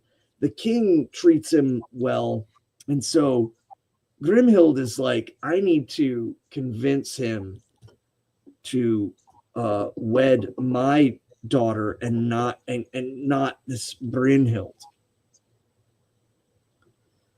So on the night as they sat at the drink, the queen arose and went and walked before Sigurd and said, great joy we have in thine abiding here, and all good things will be put before thee to take of us. Lo, now take this horn and drink thereof. So he took it, and he drank, and therewithal she said, thy father shall be Gyuki the king, and I shall be thy mother, and Gunnar, Hogni, shall be thy brethren. And all this shall be sworn with oaths, each to each, and then surely shall the like of you never be found elsewhere on the earth. Sigurd took her speech well, for with the drinking of that drink, all memory of Brynhild departed from him. So there he abode a while. So here we see her basically saying, you're practically family. And in the horn, even though it's not stated here, but it was stated earlier, that there is magic in the horn that makes him forget Brynhild. And on a day when Grimhild to Gyuki the king and cast her arms about his neck, and she spoke to him, behold, there has now come to us one of the greatest of great hearts that the world ever holds, and needs must be trusty and of great avail. Give him thy daughter then, with plenteous wealth and as much of rule as he will. Perchance thereby he will be well content to abide here ever. So arrange the marriage, get them to marry, give him land. He has all the wealth he needs, but whatever it takes, we need to make him in our kingdom. And the king answered, seldom does it befall that kings offer their daughters to any. Yet in higher wise will it be done to offer her to this man than to take lowly prayers to her from others. On a night Gudrun pours out the drink, and Sigurd beholds her, how fair she is, how full of courtesy she is. 5 seasons Sigurd abode there, and never they passed their days together in good honor and friendship. Oh, and ever, sorry, not never, ever. And it also is worth noting too, 5 seasons. The 4 seasons of the Roman calendar are probably not being referenced here. It is probably the Prophetic seasons, so summer and winter, having midsummer in the middle of summer and Yule in the middle of winter. So 2.5 years he's been with her, and they have good rapport between each other. And so it befell that the king held a talk together, and Giuki said, "Great good thou givest us, Sigurd, and with exceeding strength thou strengthest our realm." Then Gunnar, the brother, says, "All things that maybe will we do for thee, so thou abidest here long. Both dominion shall thou have, and our sister freely and unprayed for, whom another man would not get for all his prayers." And this prayer word is what they're talking about, is bidding. Bidding for her place, bidding for her hand. And they're basically saying, it would take a lot for someone to gain that, and they would have to bid very heavy to the king, my father, for the hand of my sister. But yet we would give it to you. We would arrange this marriage freely and quickly. And Sigurd says, "Thanks have ye for this wherewith ye honor me, and gladly would I take this the same."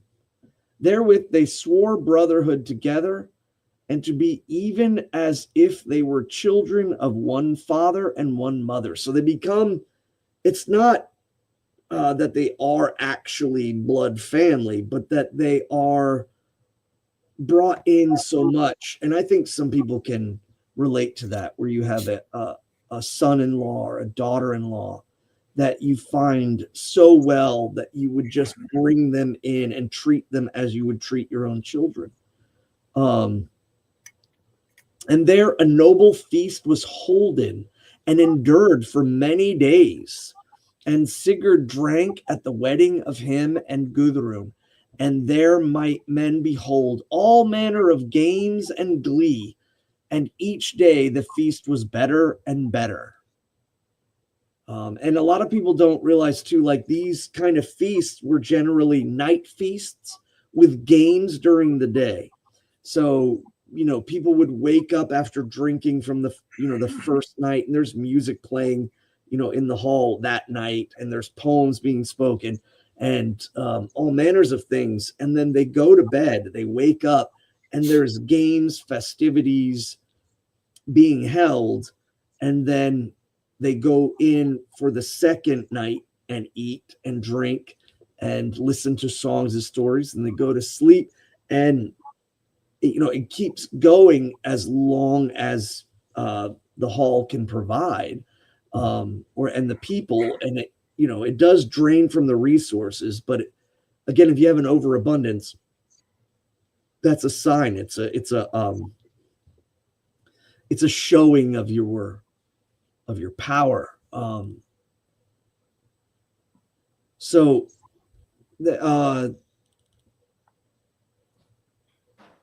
now fare these folk wide over the world, and do many a great deeds, and slay many a king's sons. So they gather together now, and Sigurd with them go and fight the armies of their enemies. They go and challenge and traverse. And we're looking too at this this is proto-nations. These are tribal kings who have lands, and they want to grow their lands. And they do so, and they do so well.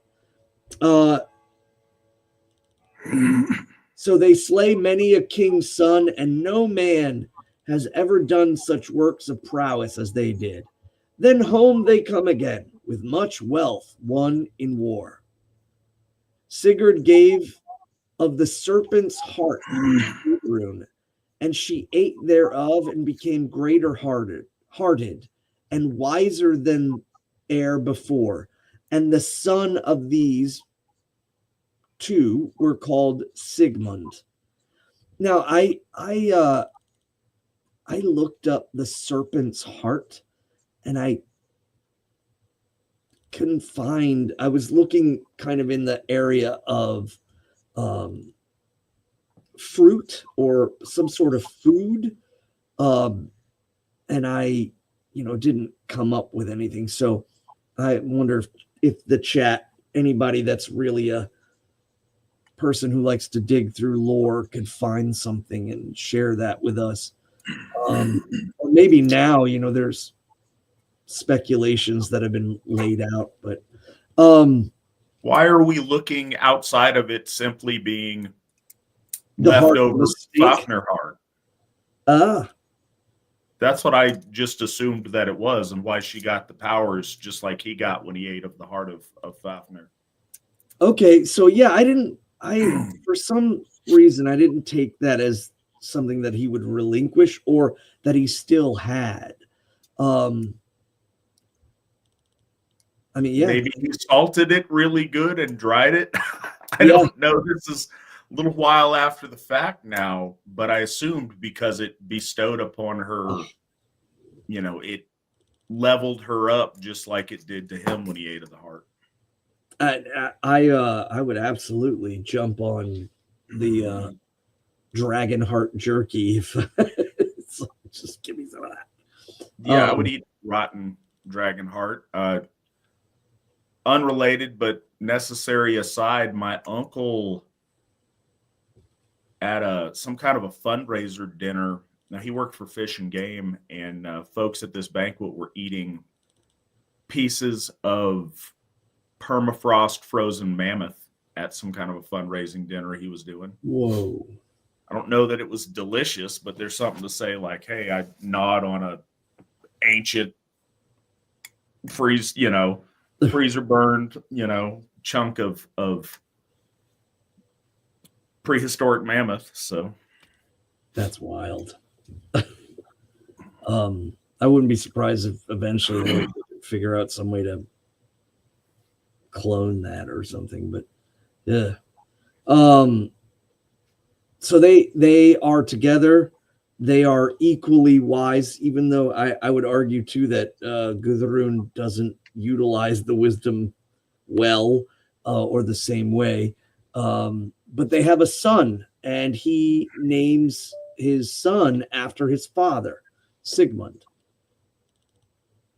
Now, on a time went Brynhild and Gunnar her son, and they spoke. So Brynhild is the queen, and she speaks to her son, and she says, fair blooms the life and the fortune of thee, but for one thing only, and namely, whereas thou art unwedded, go and woo Brynhild.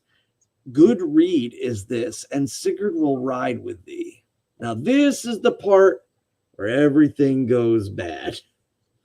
She says, go back and you wed the one that Sigurd was in love with before I made him forget. And Gunnar answers, fair in her certes, and I am fain now to win her. And therewith he tells his father and his brethren and Sigurd, and they all prick him on that wooing. I was confused about that part as well, the pricking him. Again, they agree with him doing this. Again, Sigurd has forgotten, but the use of the word to prick or to, I don't know, pinch or poke, maybe a reference to the idea of something culturally of, like a physical sense that this is good. Kind of like how we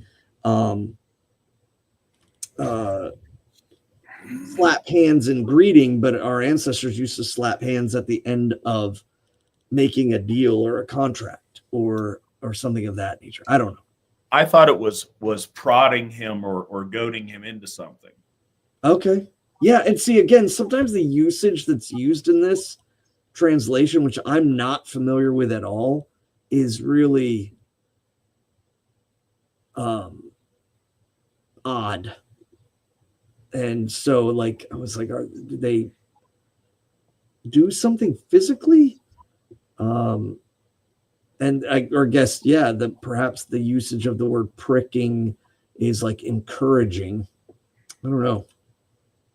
I was earlier before the call, I was talking to Sierra, and we were going over something, just a kind of a question, and just again, the way things are sometimes written, it can be very confusing for people who are new to the faith, and also to people who have been in the faith for a long time. And so that's why we try to understand that there's a separation between the enacting of faith and keeping your faith, and believing in the holy gods and giving gift to them, and studying lore. Those two don't always equate. If you're an academic nerd, does not necessarily mean you're high standing indeed with the gods. And again, too, translations throw things off, so on and so forth. All right, so chapter 27, the wooing of Brynhild. Now they array them joyously for their journey and ride over hill and dale to the houses of King Butli, and woo his daughter for him. And in good wise he took their speech, if so be that she herself would not deny them. But he said withal that so high-minded she was, that the man only of might wed her whom she would. So again, he has no ability to convince her. She is only going to wed the one that she wants. So then they ride to Hlindal, and there Heimir gave them good welcome. So Gunnar tells of his errand. Heimir says that she must needs wed but him whom she herself chose freely, and tells them how her abode was but a little way thence, and that he deemed that him only would she have who should ride through the flaming fire that was drawn around her hall. So she goes back to her place where she is freed. She returns there as her home, and it is still wreathed in fire. And her father says, you have to go through the fire in order to even get a chance. So they depart and come to that hall and the fire, and see there a castle. It has a golden roof ridge, and all around is fire roaring up. Now, again, this is a glaring reminder that this story is not historical. It is filled with the meta, and the extraordinary beyond reality. And so this fire is the magical fire around clearly holds more of, I think, a symbolic point that we can relate to many different things. The attainment of the soul, and connecting to the Valkyrie of the soul, or just in general, the idea of the masculine attempting to gain has to go through great challenge. So Svan, a note, I looked up the translation. There's not a pricking isn't a thing. It was Bellows's poetic license on they were all eager for him to do it. So I think it was they all goaded him into it, or were like, urging him forward with his plan. Yeah, and I again, some of the strange usage always kind of throws me off. You are not a native English speaker. Well, and again, they prick him. Odd verb. But prodding and goading as a verb, Right. we all get, and it's, again, poking somebody with something. Right. It's clearly there, and I just didn't think that way right away. So they come to the castle of fire. And so now Gunnar rides up rode upon his horse, Goti, but Hogni on Holkvi, and Gunnar smote his horse to face the fire, but shrank aback. So there, the three brothers are attempting to go now. It's not just Gunnar, but the horse dies in the flames and he shrinks back. Then said Sigurd, why givest thou back, Gunnar? He answered, the horse will not tread this fire, but lend me your horse, Grani. So he goes to Sigurd and says, take my horse and let me borrow yours. I, with all my goodwill, he says, and he gives Grani over. Then Gunnar rides him at the fire, and yet now no wise will Gram stir, nor may Gunnar any the more ride through that fire. So now they change semblance. Gunnar and Sigurd, even as Grimhild had taught them. Then Sigurd, in the likeness of Gunnar, mounts and rides. So this is kind of availing that Grimhild uses magic. She already has made a potion on Sigurd so that he forgets Brynhild. But now Gunnar can't get through the fire. His horse, even though the horse has done it before, the rider now is lacking the fortitude of spirit to get through. So he then says, well, how about you stand in my stead, but we'll use the magic that our mother taught us, and you will look like me. This is already just it's not good. So he mounts his horse and he rides. Gram, his sword is in his hand, the golden spurs are upon his heels. He leaps Grani into the fire where he felt the spurs, and a mighty roar rose as the fire burned ever madder, and the earth trembled, and the flames went up even unto the heavens. Nor had any dared to ride as he rode, and even as it were through the deep murk. But now the fire sank withal, and he leapt from his horse, and he went into the hall, even as the song says. The flame flared at the maddest. Earth's fields fell a-quaking, as the red flame aloft licked the lowest of heaven. Few had been fain of the rulers of the folk to ride through the flame, athwart it to tread. Then Sigurd smote Grani with sword, and the flame was slacked before the king. Low lay the flames before the fane of fame. Bright gleamed the array that Rayan erst owned. Rayan, of course, being the one who put the sword together. So Sigurd then passes through the fire, and he came into that certain fair dwelling, and there sat Brynhild. And she asks, what man is it? And then he named himself, not Sigurd, he said, I am Gunnar, son of Giuki, and said, thou art awarded to me as my wife by the goodwill and the word of thy father and thy foster father. And I have ridden through the flames of fire according to that thou hast set forth. I wot not you, she said, how I shall answer thee.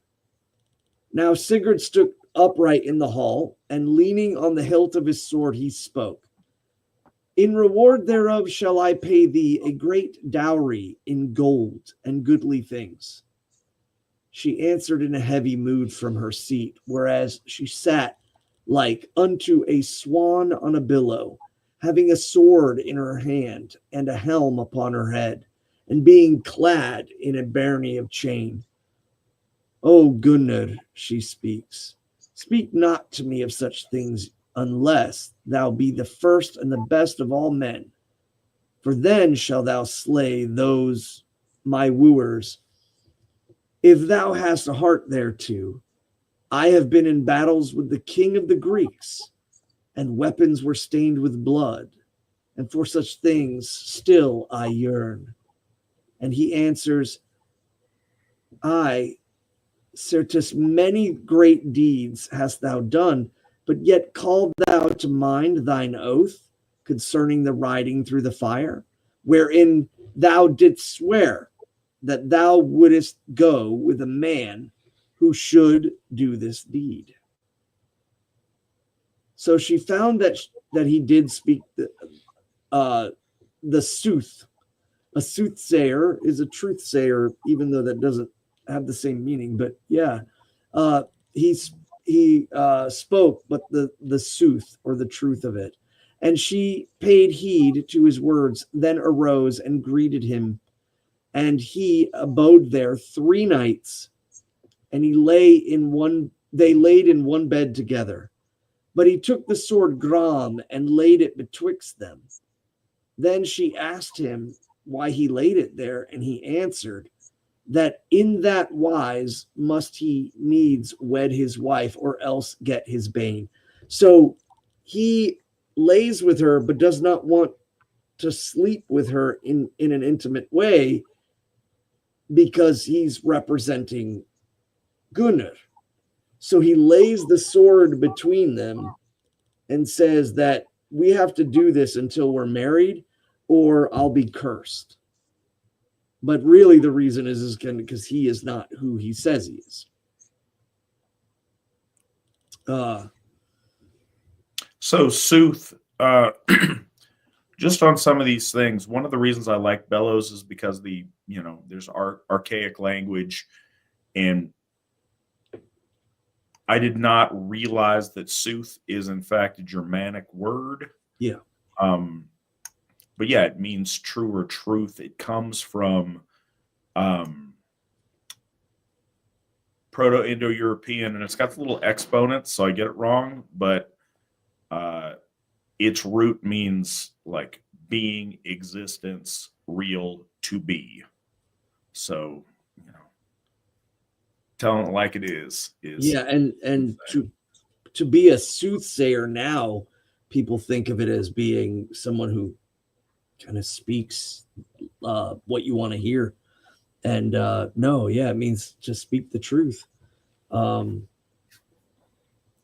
remember there was someone a long time ago in the late 80s, early 90s that did an Anglo-Saxon or Germanic equivalent of the 9 noble virtues. And for truth, it was sooth. And that's when I first heard about it. And I had always thought it meant to tell people what they want to hear, a soothsayer.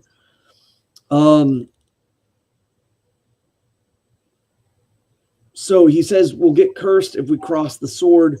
So we're just going to lay here and not go any further. And there she took off her ring and Vari's loom, which he had given her aforetime, and gave it to him. But he gave her another ring out of Fafnir's hoard. So this is where also to the ring comes into play. Thereafter he rode away through the same fire unto his fellows, and he and Gunnar changed semblances again. And then they rode to Hlymdale and told how it had gone.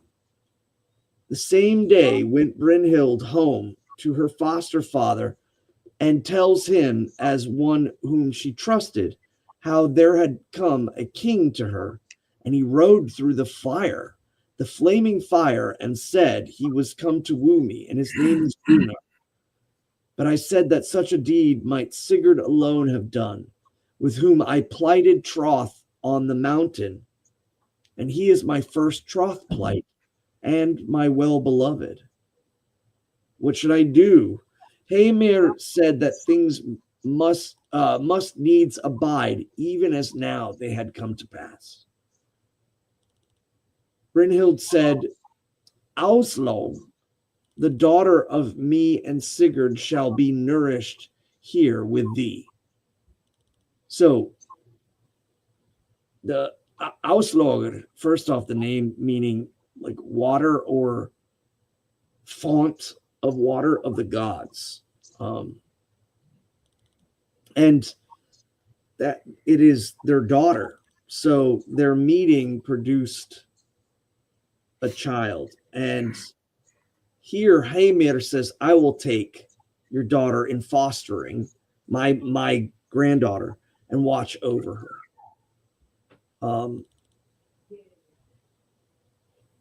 Now the kings fare home, but Brynhild goes to her father. Grimhild welcomes the meatily and thanks Sigurd for the fellowship. Sorry, this is Grimhild. Grimhild, of course, the queen who does magic and such. She welcomes them and thanks Sigurd for his fellowship with all. In a great feast, many were there. And thither came Butli, the king, with his daughter Brynhild, and his son Atli.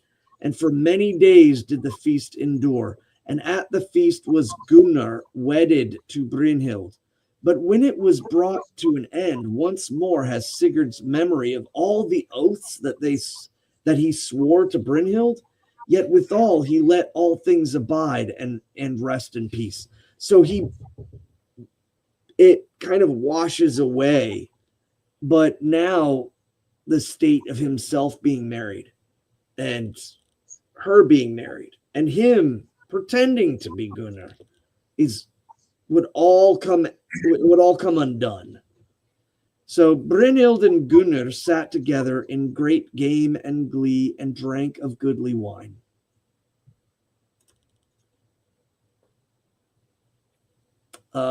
Chapter 28, how the queen held angry converse together at the bathing.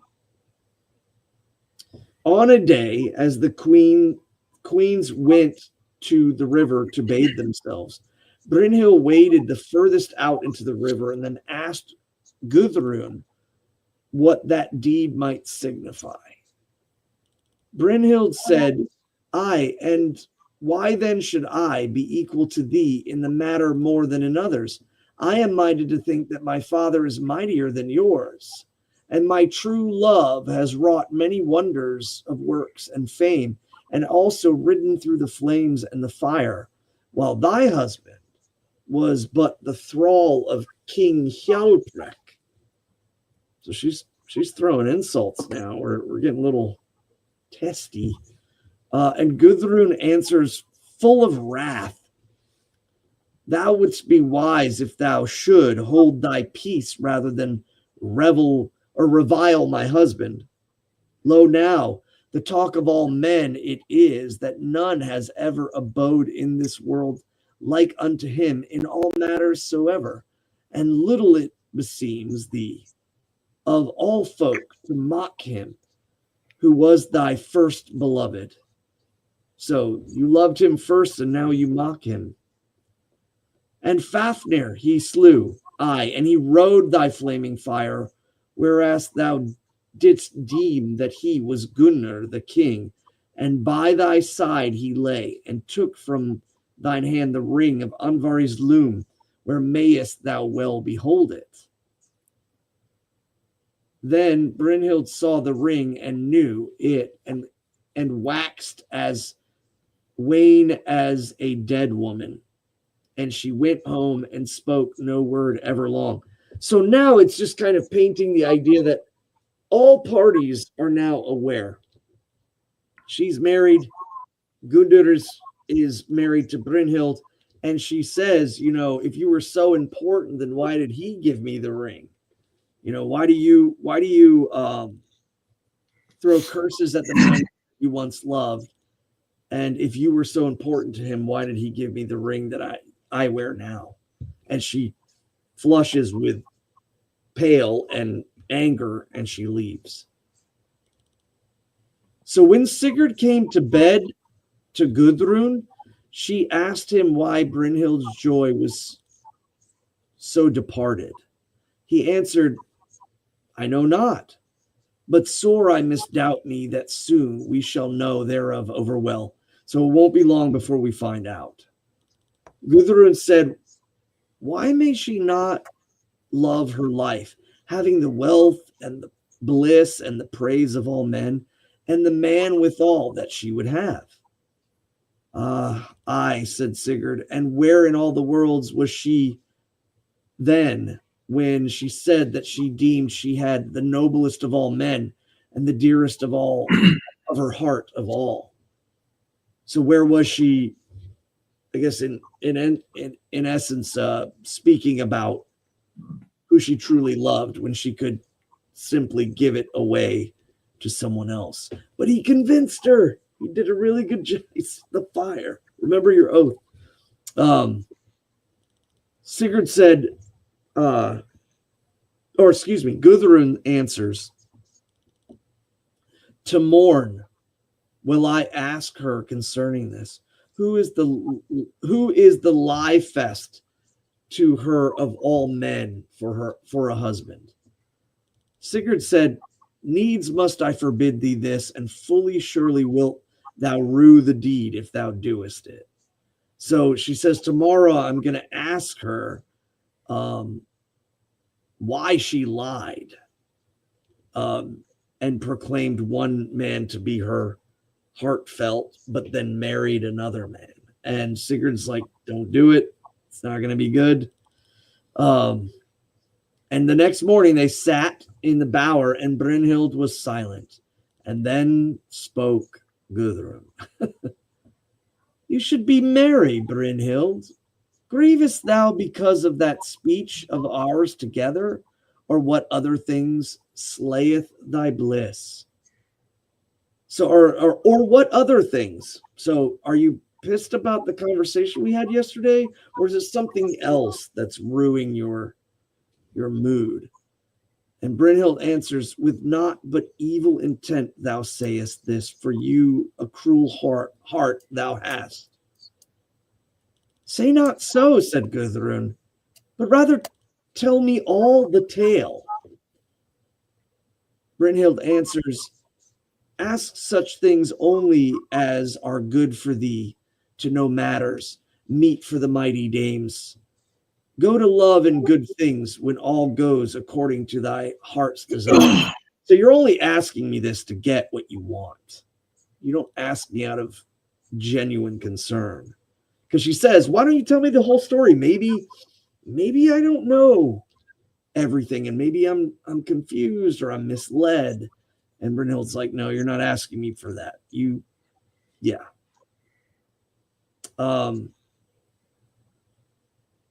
So Gudrun says in reply, early days for me to glory in that.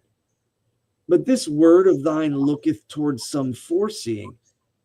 What ill dost thou thrust at me? I did not to grieve thee. And Brynhild says, for this shalt thou pay, in that thou hast got Sigurd to thee. No wise can I see thee living in the bliss thereof, whereas thou hast him, and the wealth and the might of him. But Gudrun answered, not knew I of your words and vows that you took before us. And well might my father look to the mating of me without dealing with thee first. So I didn't know of the oaths you two made, and my father wasn't going to ask you for permission before wedding me off.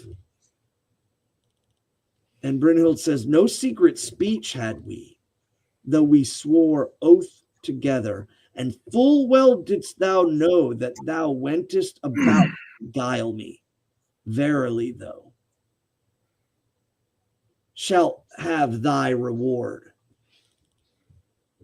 Gudrun says, thou art mated better than thou art worthy of. You are married to my brother who is better than you. But thy pride and thy rage shall be hard to slake, belike, and therefore shall many a man pay. Ah, I should be well content, said Brynhild, if thou hadst not the nobler man. Gudrun answers, so noble a husband hast thou, that who knows of a greater king or lord of more wealth and might? And Brynhild says, Sigurd slew Fafnir, and what only deed is of more worth than all the might of King Gunnar? Even as the song says. So now we have an interpolation of a poem that references back again. And this was also a chance for the storyteller to flex his poetic verse. The worm Sigurd slew, nor e'er shall indeed be worsened by age, while the world is alive. But thy brother, the king, never durst, never bore the flame to ride down through the fire to fare. So Sigurd slayed the dragon, and your brother couldn't muster himself to pass through the fire I set, the magical fire I set around my home. And Gudrun answered, Grani would not abide the fire under Gunnar, but Sigurd durst the deed, and thy heart may well abide without mocking him. So that's her argument back, which isn't a good one.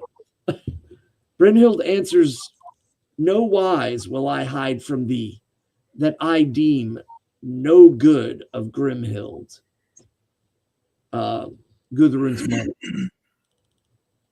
Ah, says Brynhild, she is the beginning of all of this hail that biteth so.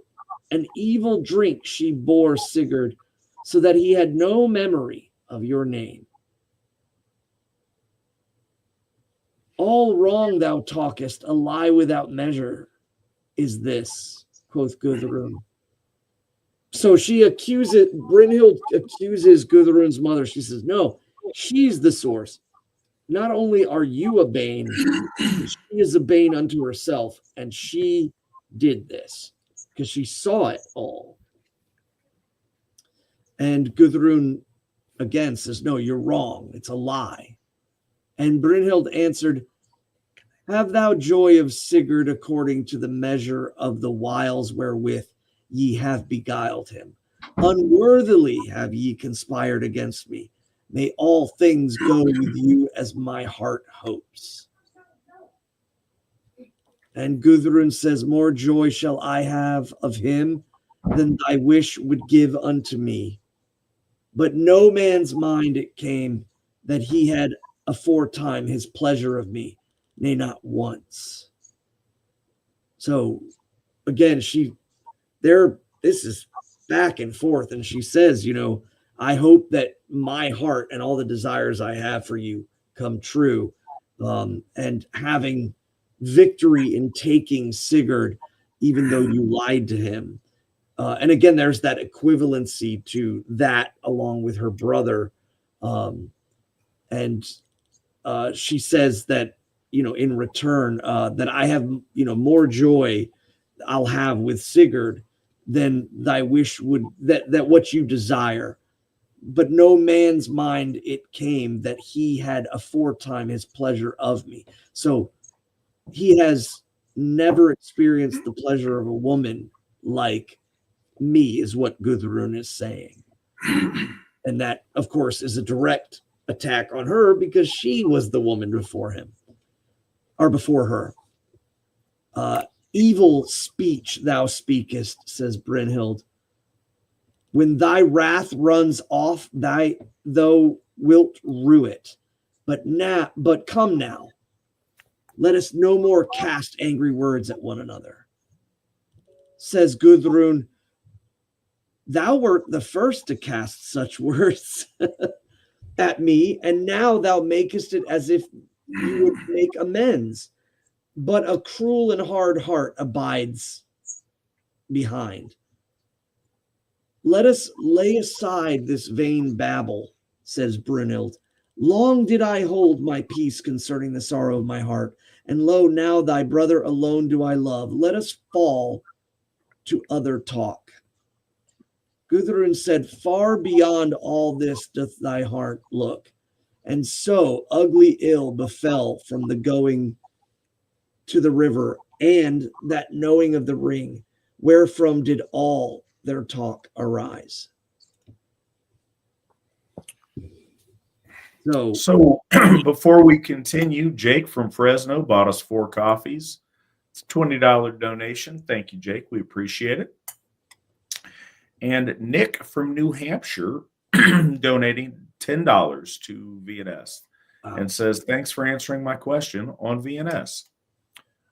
You're very welcome. We're happy to take any question on VNS, and we appreciate your donation. Thank you very much, Nick from New Hampshire.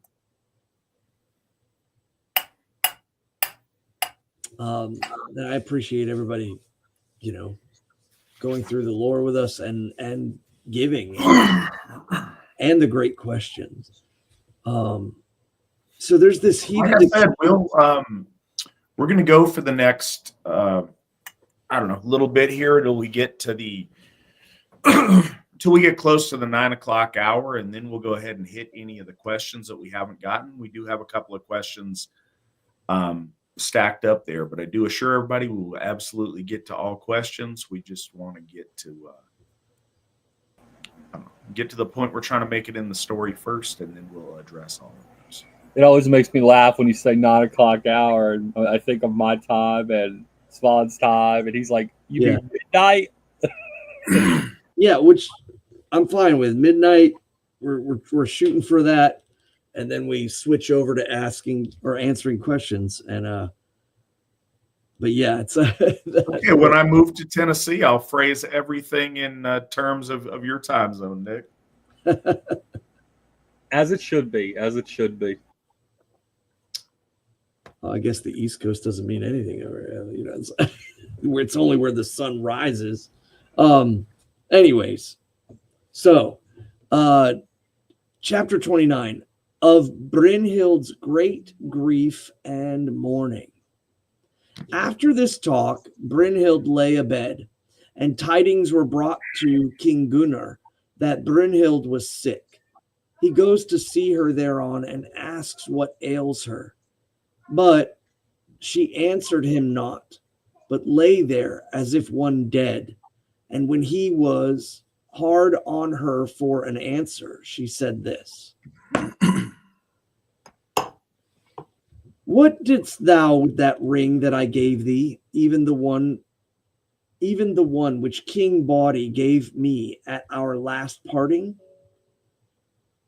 When thou and King Gyuki came to him and threatened fire and the sword, unless he had me as a wife? Aye, at the time he led me apart and asked me which I had chosen of those who had come, but I prayed him that I might abide to ward the land and be chief over the third part of his men. Then were there 2 choices for me to deal betwixt, either that I should be wedded to him whom he would, or lose all of my weal, all of my joy and friendship at his hands. And he said withal that his friendship would be better to me than his wrath. Then I bethought me whether I should yield to his will or slay many a man. And therewithal I deemed that it would be avail little to strive against him. So it fell out, and that I promised to wed whomsoever would ride the horse Grani with Fafnir's horde, and ride through the flaming fire, and slay those men whom I called on him to slay. And now So it was that none durst ride save Sigurd alone, because he lacked no heart thereto. I and the worm he flew, and Rayen and 5 kings beside. But thou, Gunnar, durst did those things not. As pale as a dead man didst thou wax, and no king thou art, and no champion. So whereas I made a vow unto my father that him alone would I love, who was the noblest man alive, and that this is none save Sigurd. Lo, now I have broken my oath and brought it to naught, since he is none of mine. And for this cause I shall compass thy death, and great reward of evil things have I wherewith to reward. Grimhild never, I wot, has a woman lived eviler or lesser, or of lesser heart than she. So she lays out that it's finally the breaking point. It was a trick. She tricked him tricked her and forced her to break the oath. And now she's going to return the favor, if you will. And Gunnar answers in such wise that few might hear him. So he speaks quietly. Many a vile word hast thou spoken, and an evil-hearted woman you are, whereas thou revilest a woman far better than you. Never would she curse her life as thou dost. Nay, nor has she tormented dead folk or murdered any, but lives here her life well and praised by all. So he says, you have a lot of gall to say that you're better than my mother. She hasn't slain anyone or taken their lives, and she's praised by everyone here. And Brynhild says, never have I dwelt with evil things privily, or done loathsome deeds, yet most fain I am to slay thee. And therewith would she slay King Gunnar. But Hogni laid her in fetters. But when Gunnar spake, so she goes, or she moves to slay her husband Gunnar. And Gunnar's brother Hogni puts her in chains, fetters. And Gunnar says, nay, no, I will not, that she abide in common chains.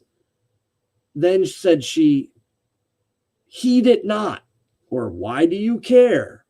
For never again seest thou me glad in thy hall, never drinking, never at the chess play, never speaking the words of kindness, never overlaying the fair clothes with gold, never giving thee good counsel.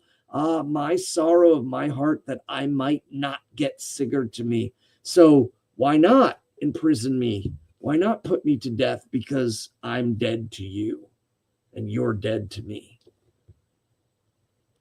Then she sat up and smote her needlework and rent it asunder, and bade set open her bower doors, that far away might the wailings of her sorrow be heard.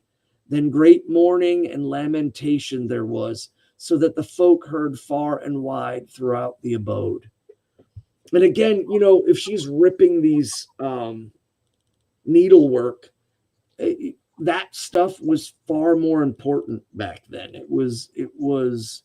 It helped the household, whether it was tapestries, clothing, or what have you. So she tears it all down. She breaks her loom, and then opens the doors and wails in sorrow. And Gudrun, she asks her bower maidens why they sat so joyless and downcast.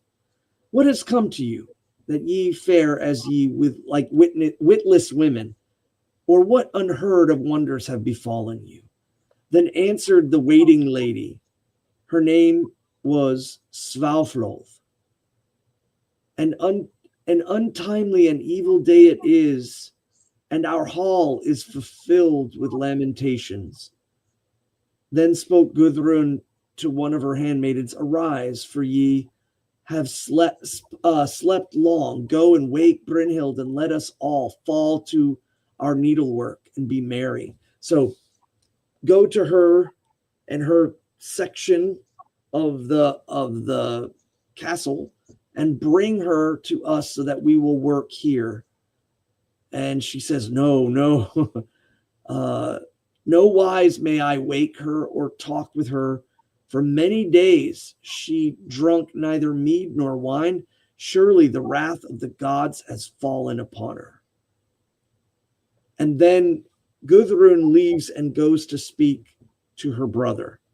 She says to him, Go and see her, and bid her know that I am grieved with her grief.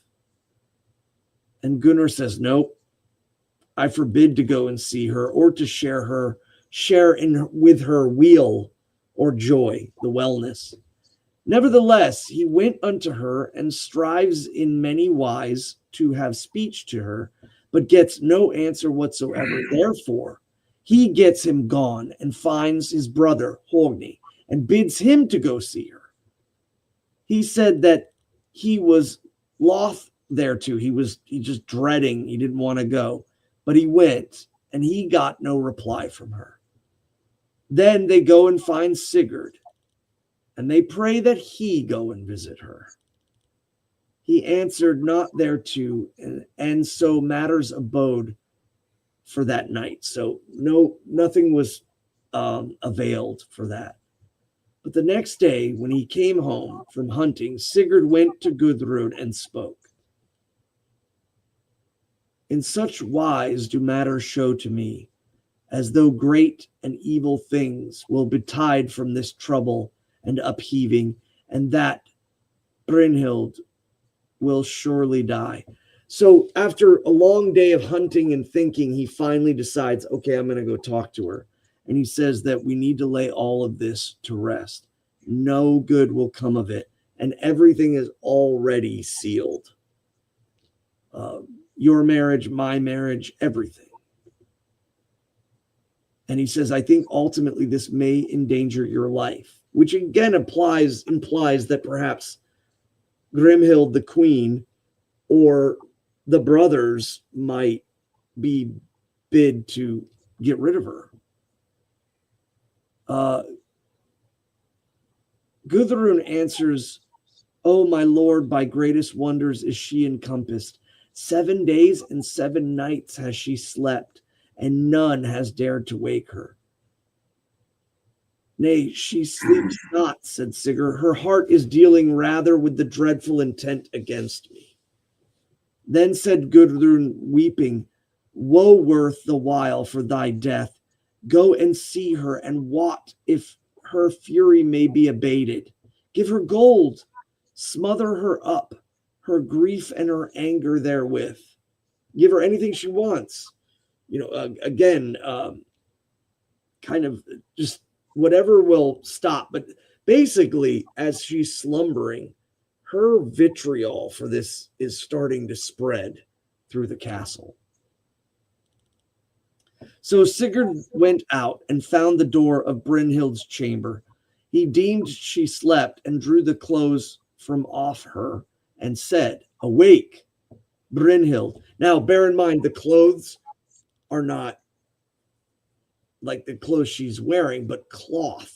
So most likely he pulls the blankets off of her and he says, Awake, Brynhild, the sun shineth now over all the house, and thou hast slept enough. Cast this grief off of thee and take up gladness.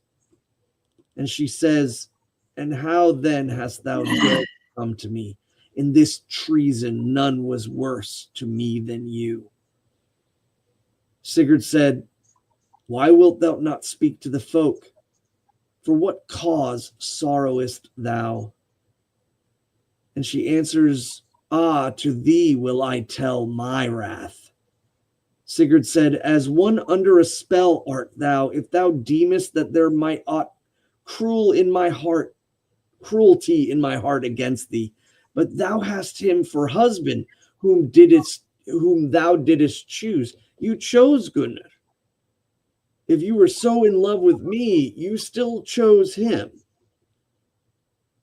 And then she says, nay, no, never did he through that fire to me, nor did he give me dower the host of the slain. I wondered at the man who came into my hall, for I deemed indeed that I knew thine eyes, but I might not see clearly or divide the good from the evil, because of the veil that lay heavy on my fortune. So she recounts that she recognized his eyes, but wondered under the magic, and she didn't realize he had evil in his heart. Sigurd says, no nobler men are there than the sons of Gjuki. They slew the king of the Danes, and the chief, the brother of King Butli. Brynhild answered back, surely for many an ill deed must I reward them then. Mind me not of my griefs against them. But thou, Sigurd, slewest the worm and rodest the fire through. I, for my sake, and not one of the sons of King Gjuki. So I should just give them my adoration. But that doesn't really mean anything when the one that I fell in love with slew the dragon and rode through the fire for me, not them. He answers back, Brynhild, I am not thy husband, and thou art not my wife. Yet did a far-famed king pay dower to thee. Brynhild said, never looked I at Gunnar in such a wise that my heart smiled upon him, and hard and fell am I to him, though I hide it from others. So she says, I never felt love towards him. A marvelous thing, said Sigurd, not to love such a king. What angers thee most? For surely his love should be better than that to thee than gold. So it's an amazing feat that you don't love him. Perhaps you just love his wealth. Oof. Brynhild answers, enough and to spare of bale is in thy speech. So your overabundance with evil in your words, since thou bewrayedst me and didst twin me and all bliss, not do I heed my life or death. Your words basically kill me. Sigurd answers, live and love King Gunnar and me withal. And all my wealth will I give thee if thou die not. So he loved the king, and I shall be your friend, and I will give you riches. Just don't, in essence, I guess, implying suicide. And Brynhild answers, thou knowest me not, for the heart that is in me. For thou art the first and the best of all men, and I am become the most loathsome of all women to thee. This is truer, said Sigurd, that I love thee better than myself, though I fell into the wiles from whence our lives may not escape. For when so my own heart and mind availed me, then I sorrowed sore that thou wert not my wife. But as I might, I put my trouble from me, for in a king's dwelling was, and withal and in spite of all I was well content that we were all at least still together. Well may it be that shall come to pass, which is foretold, neither shall I fear the fulfillment thereof. So he says, I woke up and was sorrowful of the situation, but we made our oaths. And at least at this point, you're married to Gunnar, I'm married to Gudrun, at least we're all together. And I don't care how any of this plays out. Brynhild answers back and said, "Too late thou tellest me that my grief grieved thee. Little pity shall I find now." And Sigurd said, This my heart would that thou and I should go into one bed together. Even so wouldst thou be my wife. And Brynhild says, "Such words may no wise be spoken, nor will I have two kings in one hall. I will lay my life down rather than beguile Gunnar the king." So in this part is, again, the fall of Sigurd as he's turning and twisting under this. He says, we could still be together and not dissolve our unions. And she says, no, I would not live in a hall with two kings, and I would not spend my life lying and hiding to Gunnar. And therewith she called to mind how they met, they too, on the mountain, and they had sworn their oaths to each other. But now is all changed, and I will not live. And Sigurd said, I might not call to mind thy name, or know no time again before the time of thy wedding, the greatest of all griefs in your death. Then Brynhild said, I swore an oath to wed the man who should ride the flaming fire, and that oath will I hold to or die. Rather than thou die, I will wed thee and put away Gudrun. So now he's saying, instead of dying, so he has these deep feelings. He says, no. Instead of dying, I will stop. I will annul the marriage, and I will wed thee. But therewithal so swelled the heart betwixt the sides of them that the rings of his barony burst asunder. So now he is absolutely just professing, I'll lay it all down and we'll start again. But it's too late. She says, I will not have thee, nay, nor any other. Then Sigurd left.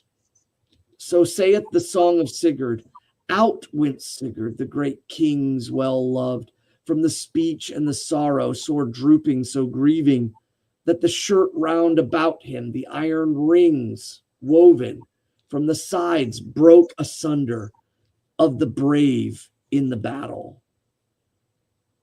So when Sigurd came into the hall, Gunnar asked if he had come to a knowledge of what grief lay so heavy that she laid power of speech.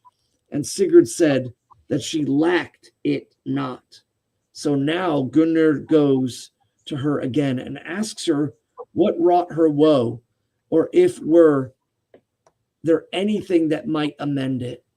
And she says, I will not live, says Brynhild, for Sigurd has betrayed me, I, and thee no less, whereas thou didst suffer him to come into my bed. Lo thou, two men in one dwelling I will not have, and this shall be Sigurd's death, or thy death, or my death. For now has he told Gudrun all, and she is mocking me, even now.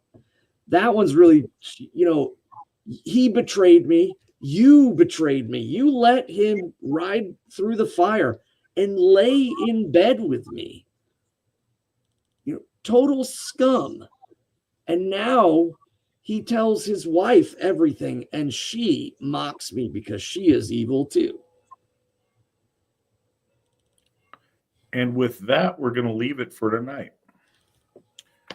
All right. I have to run to the restroom, really. I've been holding on to this. I'm going to try not to stop. All right. So as Svan goes and relieves himself, we will address some of the questions that we have from an email to vns@runestone.org. Keep in mind, you can email that whenever you want, and we will get to your question when we get to it. But we promise we'll answer all the questions we get. Gabe would like to know, is the Hoftoller before or after taxes? So folks that might not know, Hoftoller is our percentage-based giving. We ask that if you're an AFA member, that you donate an honest 1% of your income to the Asatru Folk Assembly. That is, it is something, the 1% is arbitrary, but the concept of percentage-based giving was with the Hoftoller is based on the practice of our ancestors that they used to donate towards Hofs and Gothar, that our faith would exist and flourish in the times of our ancestors. It was lamented against because at the time, in Anglo-Saxon England, I was reading The Elder Gods by Stephen Pollington, and he points out that, and I forget the name of the bishop, but at the time, he was very upset at the Christians in England because they were getting shown up. The Asatru are there were generously paying their Hoftoller, and the Christians were not doing their tithing. And he pointed that out by contrast. So that was something we used to excel at. So a Hoftoller in the Asatru Folk Assembly, like I said, is a minimum of 1%. You're very welcome, and it's much appreciated if you'd like to donate more than that.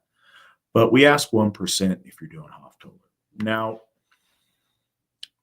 question, and it's a fair question, is the Hoftoller before or after taxes? Obviously, what I would like to say is before taxes. That gets us a bigger chunk, and it is tax deductible as any donations to the Asatru Folk Assembly are. But that said, we're not petty, and we're not trying to get into all that. We're taking it on good faith. Do what you feel compelled to do. If you think that's an honest 1% of your income, then that's fine. We're not worried about trying to twist anybody's arm. At the end of the day, it's not about that. Yes, we certainly need money and donations to keep our mission going, to accomplish things, to get Hofs, and to do this at the level that it ought to be done at. But it's not about that. We would never want that to be a cause of, I don't know, hard feelings amongst the folk. One of the things that's cool about Hoftoller is that we get to rise and fall together. You know, when people are having hard times, then we all can adjust and cut back together. When we're all successful, then we can all benefit from, you know, the boons of that success. Hoftoller is really nice that way because it adjusts as, you know, a person's situation adjusts.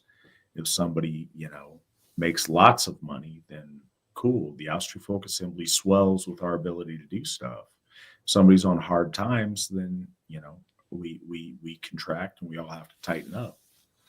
But yeah, it's a really nice thing. A lot of folks have done that. It's one of the big reasons that we're able to get Hofs at the rate we're getting them and to accomplish the things we're able to accomplish. So I appreciate you asking the question. And, you know, whether it's before or after taxes, it's whatever you feel is appropriate on that. We'll, you know, trust you and your noble judgment on that. Svan has returned to us. He has a question specifically from Mary. She says, Svan, I have a question about Old Norse. I wanted to know what Hail Victory means, as victory is a Latin-derived word. I found Hail Sigurd is correct, and if not, what is? So the UR there is an Icelandic innovation. In Old Norse, it's just Sigurd without the U, S-I-G-R. So Svan, she asked you, so I let you respond to this first. Well, just what you said, a lot of people don't realize, but the best way to think of it is that the R is a syllable unto itself. and so that Sigurd, and then the Icelanders added the U as kind of a place marker. I don't know if they were doing it perhaps to teach people more easily, or why the motivation behind that. But yeah, the R itself is its own. No, Sigurd means victory. And it actually, I'm going to leave this part of the explanation to Alzirago, because he went and looked, because this question came up first and we were kind of talking about it. And he looked up the etymology origins of both victory and Sigurd. So in essence, he has the answer, but I did want to address something else. The usage of the word Heyil. One thing about the Norse versus, say, German is that the EI does not make a long I sound.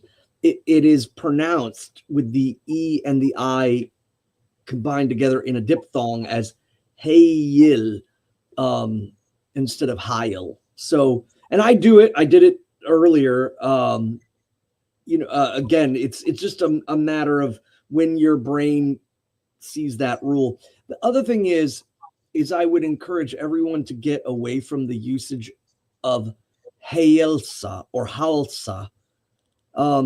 That is a descriptor of people praying or giving worship to something else. So you're a third party, and you're speaking about these people doing something, and what they're doing is they're giving thanks and worship. They're giving, or they're halsa to the godsteads or at the temple or what have you. So I noticed that a little while ago that started popping up. Well, people would say Hailsa, and I just didn't understand why that shift happened. But no, the correct is Hail, and I've seen it both with a single L and a double L. And generally in modern Icelandic, when you see a double L, there is a hard lateral lisp that's thrown in. So for instance, with Heimdallur, it can be said like that, but you'll hear Icelanders say Heimdallur. It's not so pronounced. It's just Heimdallur, but it's a soft lateral lisping of like a sharp turn in the L's. And that could, the double L has significance. So, I generally have always kind of written it with a single L. But I don't know if that rule applies even today, because that's not really a word utilized. But I looked it up immediately in my reference books here. Sigurd means victory. But Alcirgodi went one step further, looking at the etymology. He found some interesting differences between Sigurd and victory and their origins. So I was going to pass it to you on that one. They're almost exactly the same. But first, right, on the Hail Sigurd, I don't know if it makes that little T noise I do know if it's in the middle of a word, it does. Sometimes those little idiosyncrasies work a little different when they're at the end of a word versus when they're in the middle. Like the G sometimes is almost silent, but if it ends in the G, it makes a K sound. So it's tricky, and all of us are working on it. But yeah, it's pronounced hail, even though it's spelled, and it is spelled with the two L's in the Old Norse. But both, and important to mention, Latin and Old Norse are both Aryan languages. They all go back to the same roots, and they deviate earlier than, say, English and German. but they do ultimately go back to really similar concepts. Both of the things mean victory. Latin is victory by like overtaking something, whereas Sigurd is victory by like overcoming or overpowering something. They both mean to like to surmount something, but I think that the most subtle, because they go back to different Proto-Indo-European roots, but the Proto-Indo-European language has a lot of words that mean virtually identical things.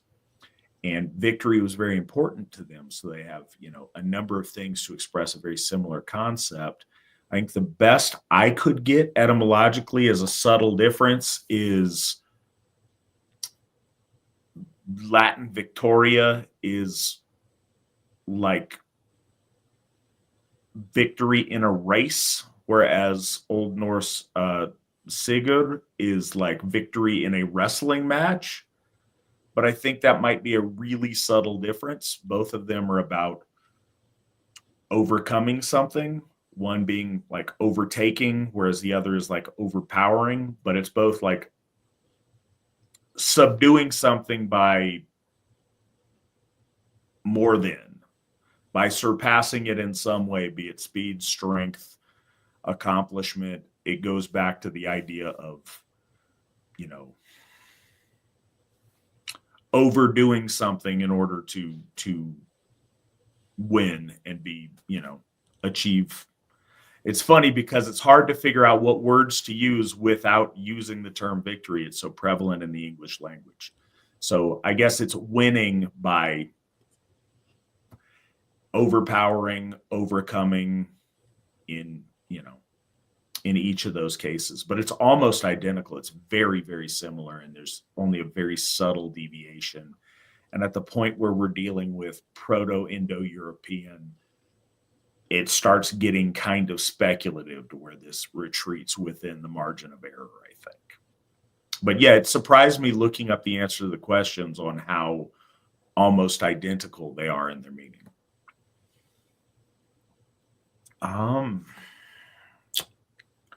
Next we got, also from an email from Tyler. Hey there, listening to some of your older material, one term that grabbed my attention is that of nithing. If you'll pardon my spelling, from what I gather, this is an especially dishonorable person. Oh, needling, maybe? Yeah.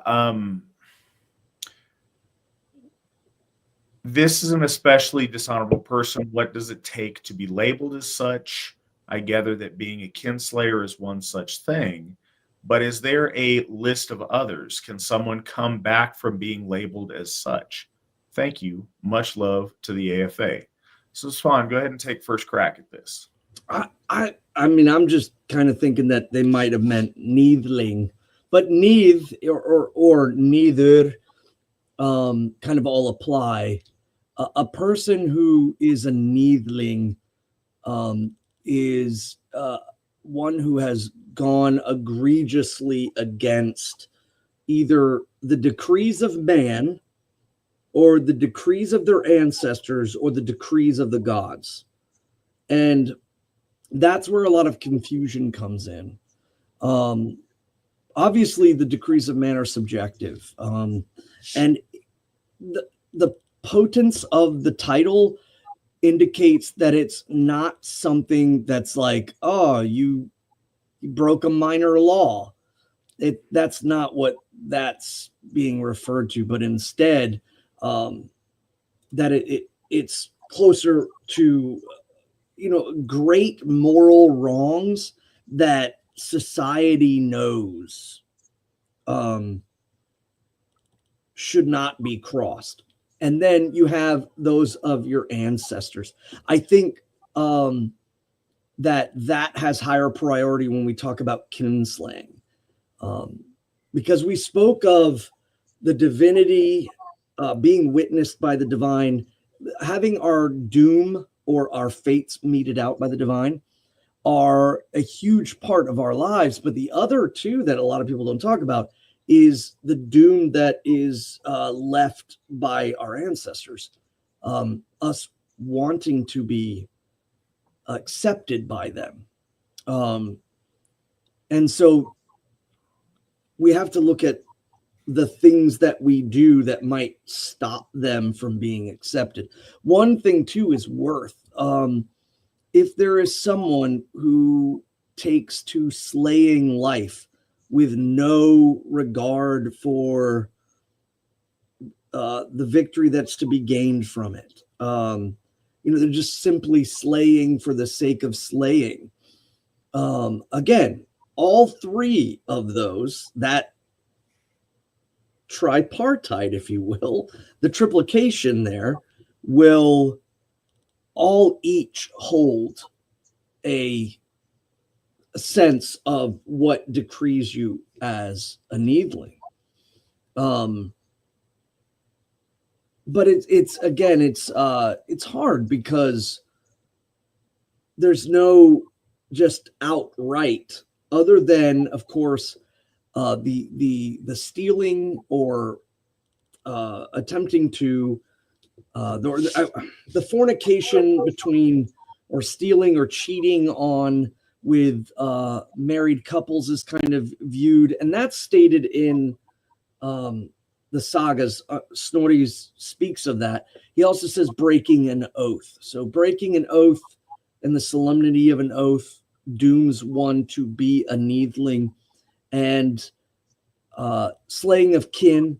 And the fate is that when you go to the gates, when you go to the bridge of hell and you are standing there, Mavguv denies your access because the ancestors have deemed you a needling, and then you must take the lower path and cross the rivers and go to Naustrand, the Death's Beach, the Gloom Beach.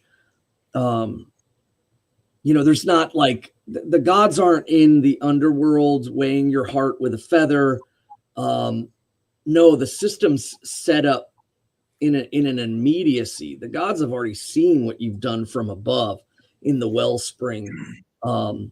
So this kind of doom can be placed on you. It can be placed on you by the gods. It can be placed on you by men, and it can be placed on you by your ancestors. And when you show up, you're denied, and you have to go to the place of disillusion and dissipation. The question that you bring about whether there is redemption is an interesting one. In relation to the various things that could happen, I don't know. If you were slaying life without any concern or care, I don't know if there's a comeback for that. The same again with kinslaying, but the point of our faith, the point of our church, is to attempt to take people who have crossed the threshold and try to help them return. Because again, your deeds got you in that position to begin with. Then that would incline the idea that there are deeds that you can take to redeem yourself. And I think all too often nowadays, people get into the black face paint, shoulder pelt thinking of all or nothing without considering, things in our history and in our lore that state that our ancestors didn't think of this just so one way. Yes, the Nýðingur, a villain, legally the strongest term for abuse. A traitor, a truce breaker, one who commits a deed of wanton cruelty, a coward, and the like. So again, the best way to look at this is if you are considering either the acts that you have done or someone else has done, the realm in which they are looked upon, the realm of men and law. the realm of the gods and their law, which is not subjective, and the realm of your ancestors, whatever does great harm to your folk, to your family, to your people, can get you that title. I don't know. That's a very big and nuanced subject. It is, and I want to thank you for the question, first of all, because I think it is a really interesting one, and it touches on some really important concepts.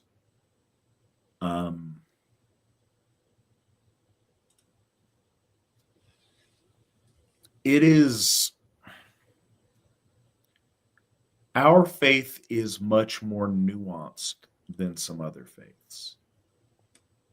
There are very legalistic faiths to where if you do this, then you are that, and you get in irredeemable categories that are impossible to get out of, and they're very legally based. Ours is much more situational and much more nuanced. It's not as though fundamentally, in a religious sense, a person gets proclaimed a Nithingr and then they're forever adjudicated as that thing. That might be a judgment that is passed, but just the use of the term is a pejorative for people that behave in certain ways.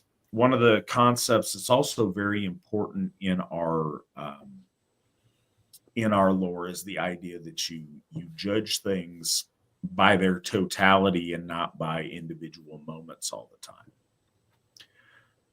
So, and I say that to say this, the world of our ancestors and the way that we have reason to believe it works amongst the gods are things are judged based upon a variety of factors, and you are judged by your community.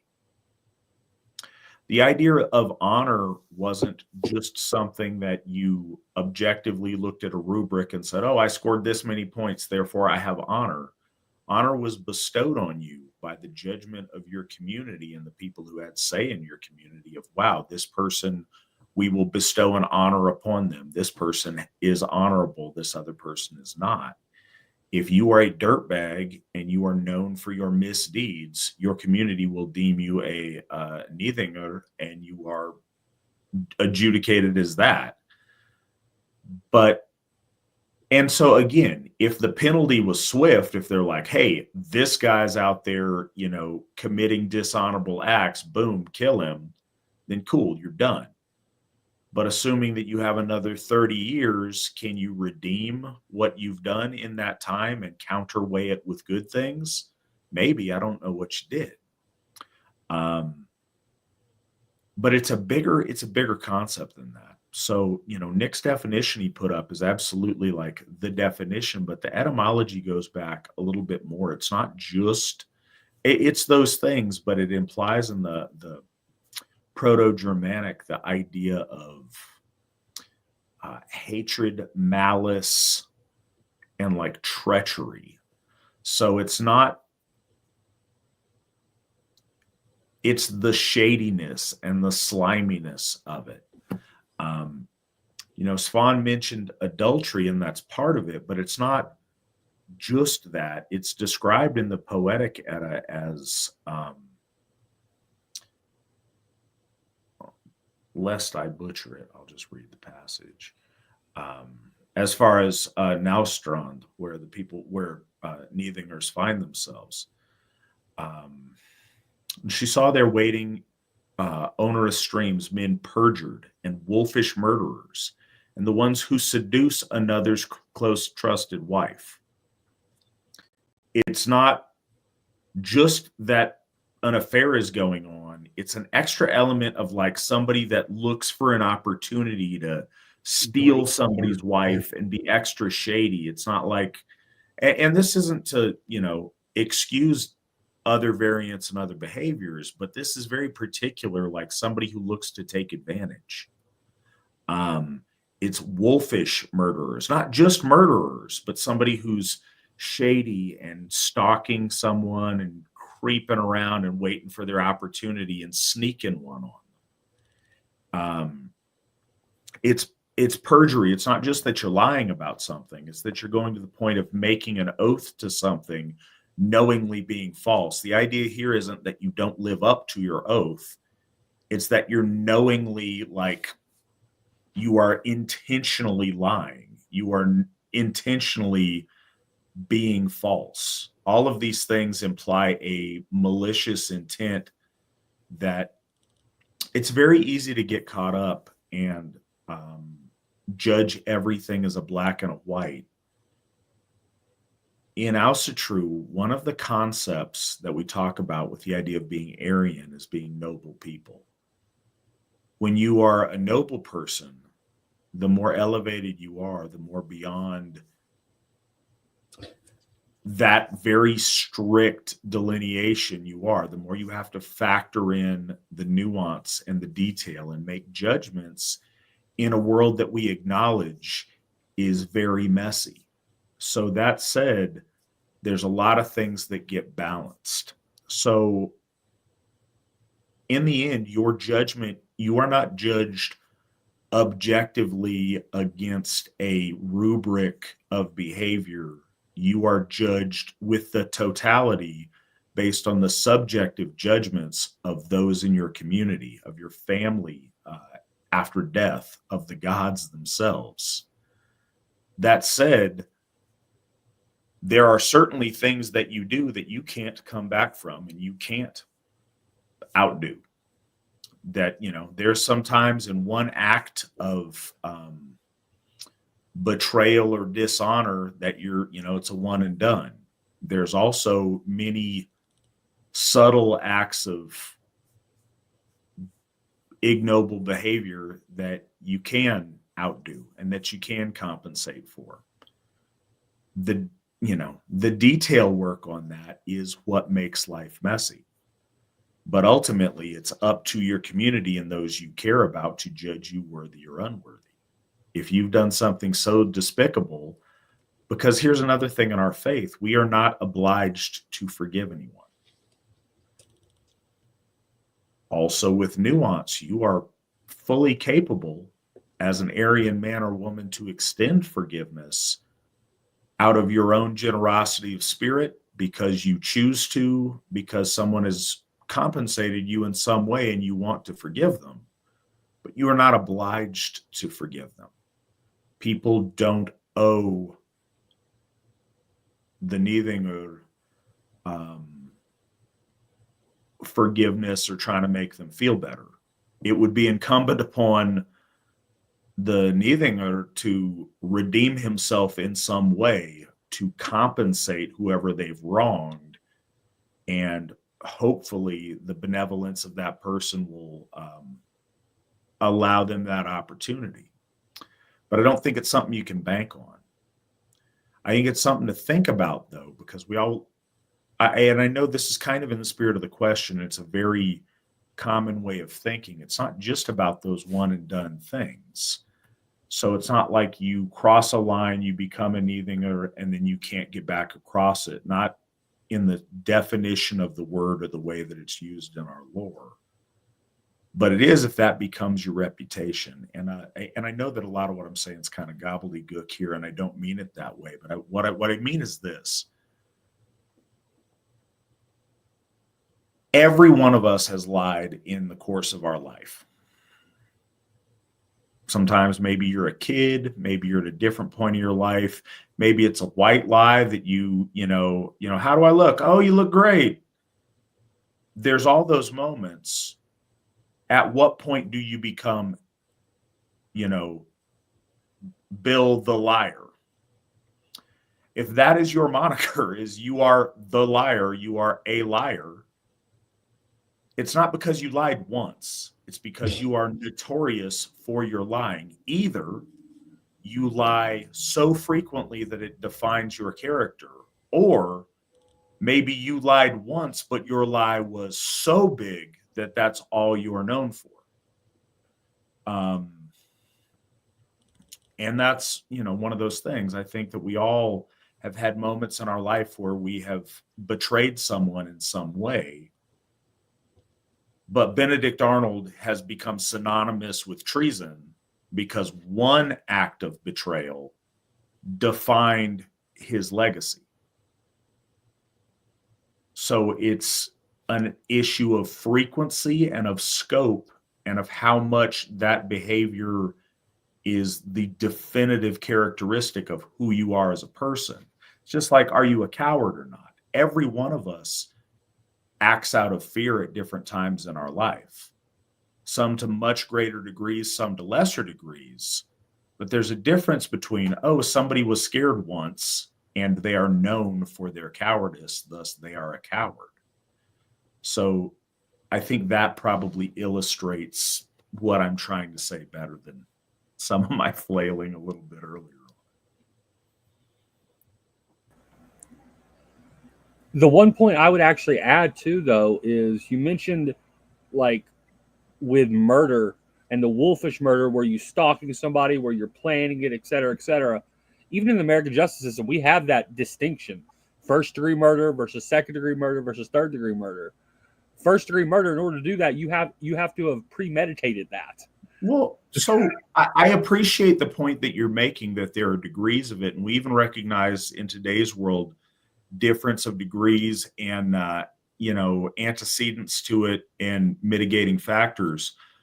In the world of our ancestors, in the world of the sagas, there was a difference. If I were to like sneak up on you and kill you and then hide your body and pretend it didn't happen, that is a murder.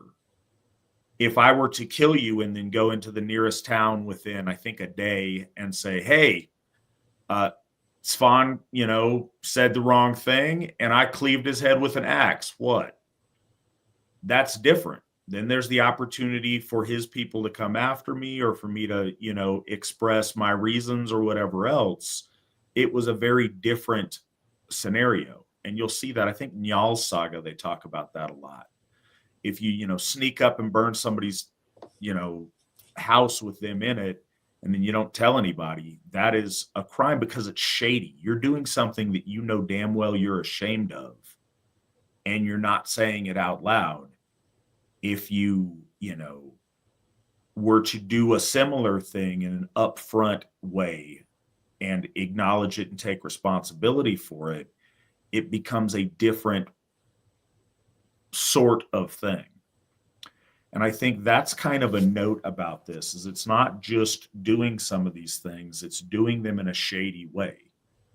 It's knowingly falsifying an oath. It's knowingly betraying an oath out of malicious intent. It's trying to steal somebody's wife when they're not looking.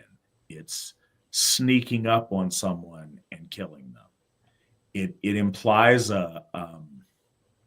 just a greasy shadiness and a lack of upfront and courageous dealing that kind of defines some of that. And none of these answers are ever as clean as I think a lot of people want. And unfortunately, that's the burden of being a noble man or woman, is you have to make these nuanced choices in life on what you're going to do. It's like somebody mentioned kinslaying. Yeah, but we see in the sagas, unfortunately, a lot of instances where folks are put in a spot where the requirements of revenge involve slaying your own kin to avenge the slaying of your kin. And trying to sort that out is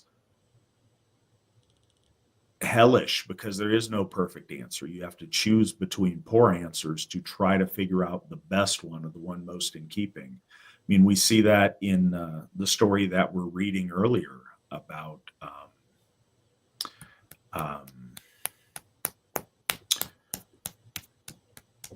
what's her name? The sister slash wife or sister slash baby mama of Sigmund. Earlier. Yeah.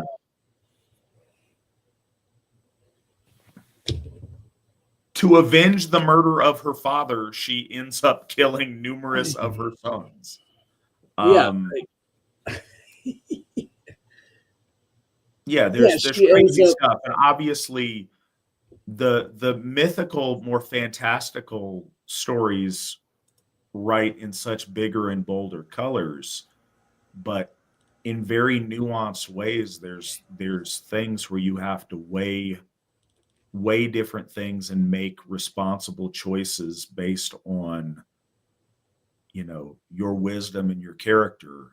And our faith encourages you to engage in doing that. It's not as though you're judging your actions by a rubric. You're judging your actions. You're putting the truth of who you are, your character, and what you've done in your life up to the judgment of, in this world, your community and your peers.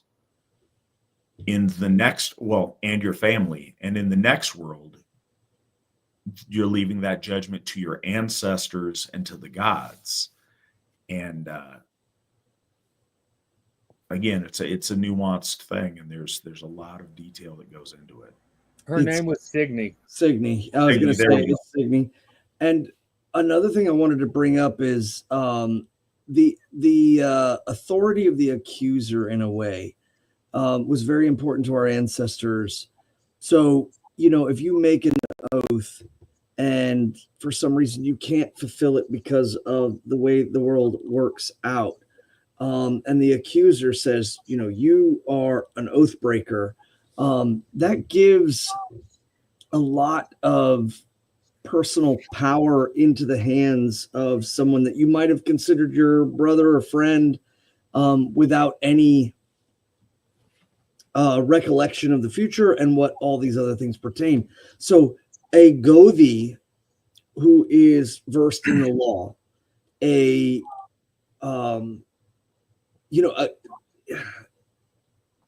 third party, almost the ones who deem outlawry and all those things, that is, I think, a far greater step. But ultimately, it does lie on the doom meted out by the gods and the adherence that your ancestors. It's an interesting point you make there. You know, if you make an agreement, then yeah, not living up to your agreement is bad. Not living up to it due to negligence is bad and is a problem and is an infraction you will be judged for. Not living up to it because you're devious and because you had no intention of living up to it, because you don't care about your word, is an entirely different type of infraction. It is also bad, but it's worse. It's dirtier and it's sleazier, and it bespeaks of a poor character much more than the other. The details matter in our very nuanced belief system.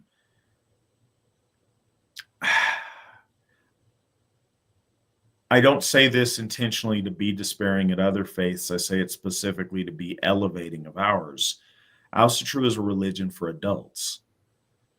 We live in an adult world with adult and nuanced circumstances. It would be easier for us to draw everything in very legalistic black and white all the time, but that's not really the way the world around us works. So we're challenged to look deeper.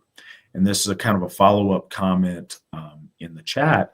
How about our values differing from those of the system based on Christian values? A lot of things I find in the Havamal are very different than Christian values. And this is one thing I'd like to note, and I've mentioned it on the program before. In the Abrahamic faith, your transgression isn't against the person you do something bad to. Your transgression is sinning against Jehovah, or Allah in that branch of the Abrahamism. So you need to make it right with them and not so much the person that you did something bad to. In our faith, it is much more based on the people that suffer as a result of your behavior. You are exalted for things you do that benefit your community, that benefit your family, that bring honor and glory to your people, your name, our gods, and you are judged harshly on things that damage that community, things that take away from your family, things that lower or put our gods or our faith or our people in ill repute. So the directionality of what, who you need to make it right with is very different.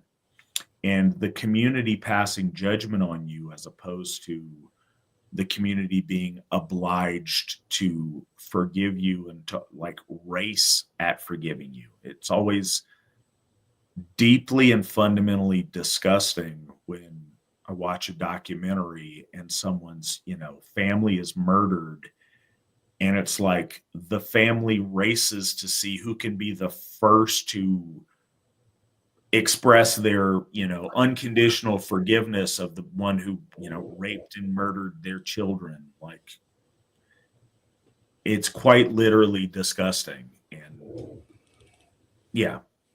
So there's some very fundamental differences, and we see it in that instance, I'd say, a lot more starkly than maybe some others. Next question. What god or goddess would you call on during a rune curse ritual against our enemies who wish to brainwash our youth to hate themselves and even to end themselves? Freya for Sather? Svan, you want to attack that first? Sure. I think it's ill to think that Sather and Freya are connected solely to cursing. I think that's a very, very, very new idea trying to kind of be pushed. Most certainly in the sagas, one of the most well-noted runic curses was done by a woman, but it was done with runes. And so Baal working with runes is noted and remarked. Sather is never noted or remarked as being in relation to at least cursing, but certainly there's reference to, and again, is it really Sather? It's generally pushed off that they've learned magic from the Finns, and so they know ways to make fog drop on your enemies or what have you.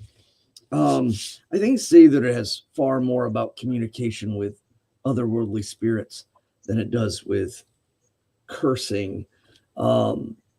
If you were giving balefulness, I would say, if your cause is just, to call upon the gods of your people against an enemy would be just.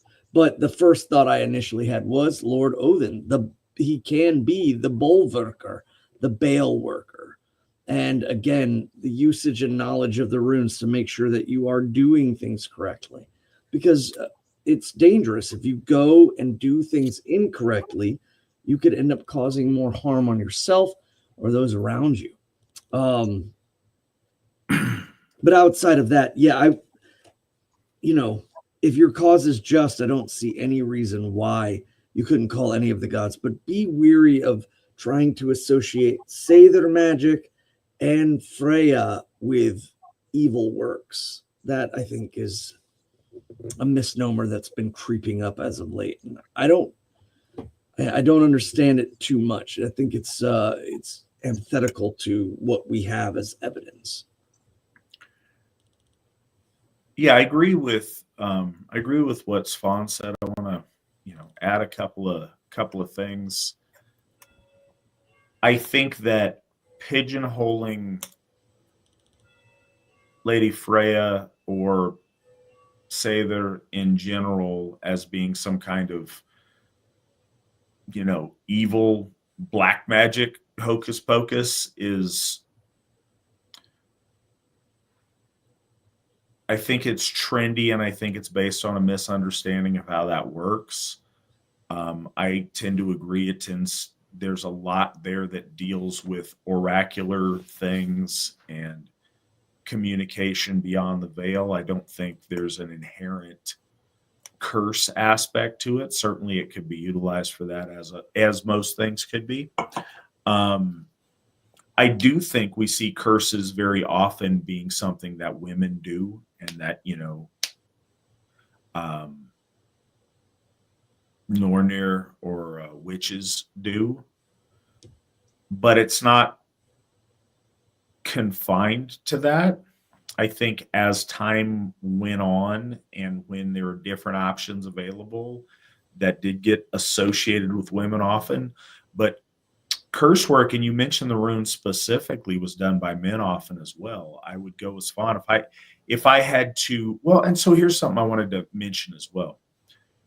In curses on stuff, if you are mentioning the gods, like what was a thing on rune stones would be carved, like, hey, if you mess with this stone, or if you disturb those entombed here, may Thor strike you, or whatever. You wishing that the gods would judge you harshly if you do something bad or transgressive within some kind of a talisman or a runic scripture somewhere. I think that's appropriate, but I'd be really careful. What is a Wiccan thing that they like to do is think that they can, I don't know, like tell the gods what to do. There's a presumptive thing in modern Wiccan occultism thing where it's like you can somehow invoke and command gods to do stuff that you tell them to do because you've got the right crystals or whatever, and that's silly. And it's really impious to demand that the gods be, your hitmen on stuff that you don't like. So don't call on any of our gods in that way. Now, to say like, hey, this is my mom's grave. If you mess with her grave, may Thor, knock you upside the head with Mjolnir. Okay, I think that's fine.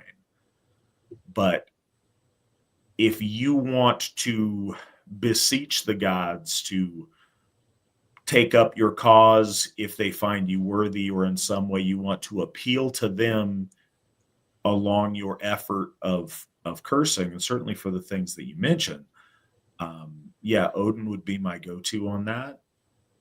I don't think that there's a wrong choice, but if there was a god that I would appeal to aid in rune work towards cursing the enemies of our folk, Odin would be who I would address that to. He also extended on the comment. He said, I didn't mean to pigeonhole either. And each magic does have two sides, usually. So, I mean, I think the biggest thing too is we're addressing that issue, not simply for you, White Horse, but for anyone else that might be doing it or believing in that. And it's certainly kind of also expressing the view of the church that. Yeah. Please keep that in mind. I think that it naturally lends itself to that. When you ask a question, it's not wrong to assume we're talking to you when we're answering it. And we are, but we're also talking to the other audience that's listening, not just now, but we have people that go back and listen to old episodes all the time. One of the things that I appreciate a lot is you guys asking questions. For every one of you who comes here and actually asks a question, there's, maybe 100 people who listen that don't ask, but that do wonder, that have ideas in their heads that they don't know about. So sometimes your question sparks a thought that we want to just elaborate on for folks. Your questions kind of steer the conversation and point out areas that we could explain different things to different folks. So no, we don't take anything, by what you said. And I'm sure that, if we over answer or we start addressing worst case scenario things, please know it's not aimed at the person asking the question. It's because it's something that we've heard or that we know people out there are wondering. Because I think that, we have all known hot topic witches that might misunderstand some of these things, and we hope to disambiguate that by our comments.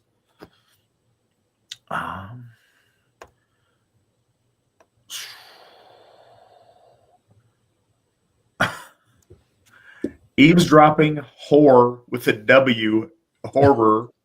I always am entertained by that name. What are your views on Asgard, the home of the gods, and the AFA's views on Hyperborea as the origin of our folk? Svan, what are your thoughts on those questions? One part of me that always kind of nags at me is that the Greeks that introduced the concept of Hyperborea were referring to the mountains to the north of them, kind of Eurasian. I forgot the name of the mountains, and that it was beyond those mountains, beyond the known world by the Greeks. That kind of throws me into, I don't know. Because we know that our ancestors were already moving up through there. So, I mean, if that's the case, then yes, beyond those mountains, our people, most certainly, I think, descended or grew from there. But the other concept is going further back. The idea of that there was this place in the north long before even recorded history, perhaps back to the fabled times of Atlantis or Lemuria, and that there was Hyperborea.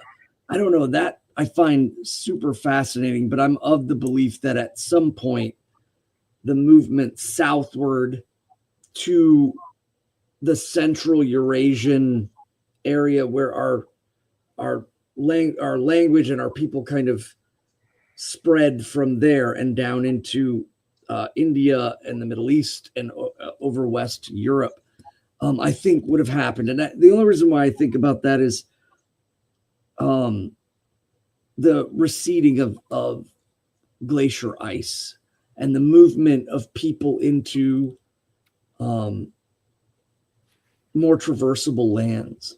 I don't know. I find it extremely fascinating, but I'm very inconclusive about it. So, I'm not really sure the question about Asgard. Yeah, that's the home of the gods. That's what our lore talks about. I don't really understand the question there. But as far as the AFA's views on Hyperborea as the origin of our folk, I think it's important to. So you guys, one thing I want folks to know, and I talked to Svan about this yesterday, I think. It would be... All right, so I'm going to go on kind of a roundabout course here, but bear with me. One of the things that I see a lot in a lot of circles that we all kind of traverse in the internet space around us, a whole lot of people don't come from a religious background. And again, I'm not aiming this at the person asking the question, but they theorize like what they think. Well, all right, cool. We need to do all this, racial identity stuff. Well, all right, but if we're going to do that, then, religion's good. We should have religion. So let's make one up to suit our needs. And that's really cynical. And I think I don't always think it comes from a bad place, but it's starting with the fundamentals that you're making up religion, and not that religion is an eternal truth that's being expressed to you that you're learning and acquiring knowledge of. So it's really important to me that when we take a firm stand on something as Holy Writ, that we have significant reason to believe that it is a fact of our faith. And I'm always very hesitant, and I don't want to express something as if it is a fundamental to Asatru practice if it's not. Yes, I tend to believe that the homeland of our people is Hyperborea, but I don't think that is I don't think the geography of claiming that we have a polar origin is a fundamental tenet of our faith. There's plenty of talk about where our folk originated, whether it was in the Caucasus, around the Caspian Sea, above the Arctic Circle. I think there's a lot of things deeper in our lore that imply a far north origin to a lot of things. And I personally think there's a lot of truth to that. But if the more we understand archaeology and history and things, we find out that's not the case, that doesn't, affect my belief in Asatru, or it's not a fundamental, tenet of our existence. But it is something that I tend to find a lot of truth in, and that I think certainly spiritually is fascinating and something that we like to hearken to. But yeah, I do think there is truth to a northerly origin. I think a lot of it, in a less mystical and more matter-of-fact way, does have to do with the progression of the Ice Age and that situation. So I'll reference that a lot. I think that our folk and our faith are pre-Ice Age and are expressed to us certainly from the Ice Age forward. And I do tend to think that. I like a lot of points that are raised in Arctic Homeland in the Vedas by Baal Tilak. It's a very tedious read, but I think there's a lot of really good things in there that really affected my thinking. I don't know, probably about 15 years ago or so.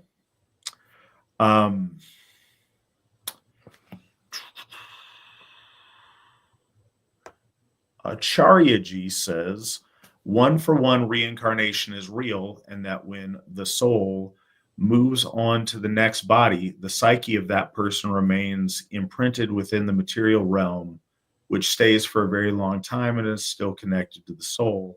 And that's what we are interacting with during ancestor veneration. What are your thoughts on that perspective? I think Acharyaji is mistaken. I don't think that is the normal case. I don't preclude the possibility of that existing at a certain point, or in a very select circumstance that's willed by the gods. But I don't think that is the typical situation that we have with people. And I don't think logic bears that out the way that he mentions it there. There are points of similarity in Sanatana Dharma and Vedic belief and Asatru, but there's also very significant deviations. In the East, their faith developed these proto-Hindu threads that I think come out in a very big way in this particular instance. And I don't think that that's, like I said, I think he's wrong. That's one of the reasons that I'm Asatru and not Hindu. I don't believe that he's correct. And I think that Acharyaji should stop doing that and join the Asatru Folk Assembly. I think he probably thinks that I should stop doing this and I should join the International Dharma Society. So I don't fault him for that, but I do disagree.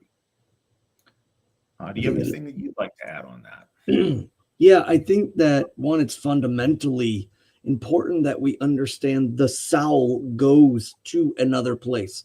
There isn't a psychic imprint. It is the entirety of that which is that person that goes to the place that is far away from the gods, in the sense that it's far away from the edicts of time and material. And then there is the returning. There is a root there. We have that in our symbology as a root that can draw back up.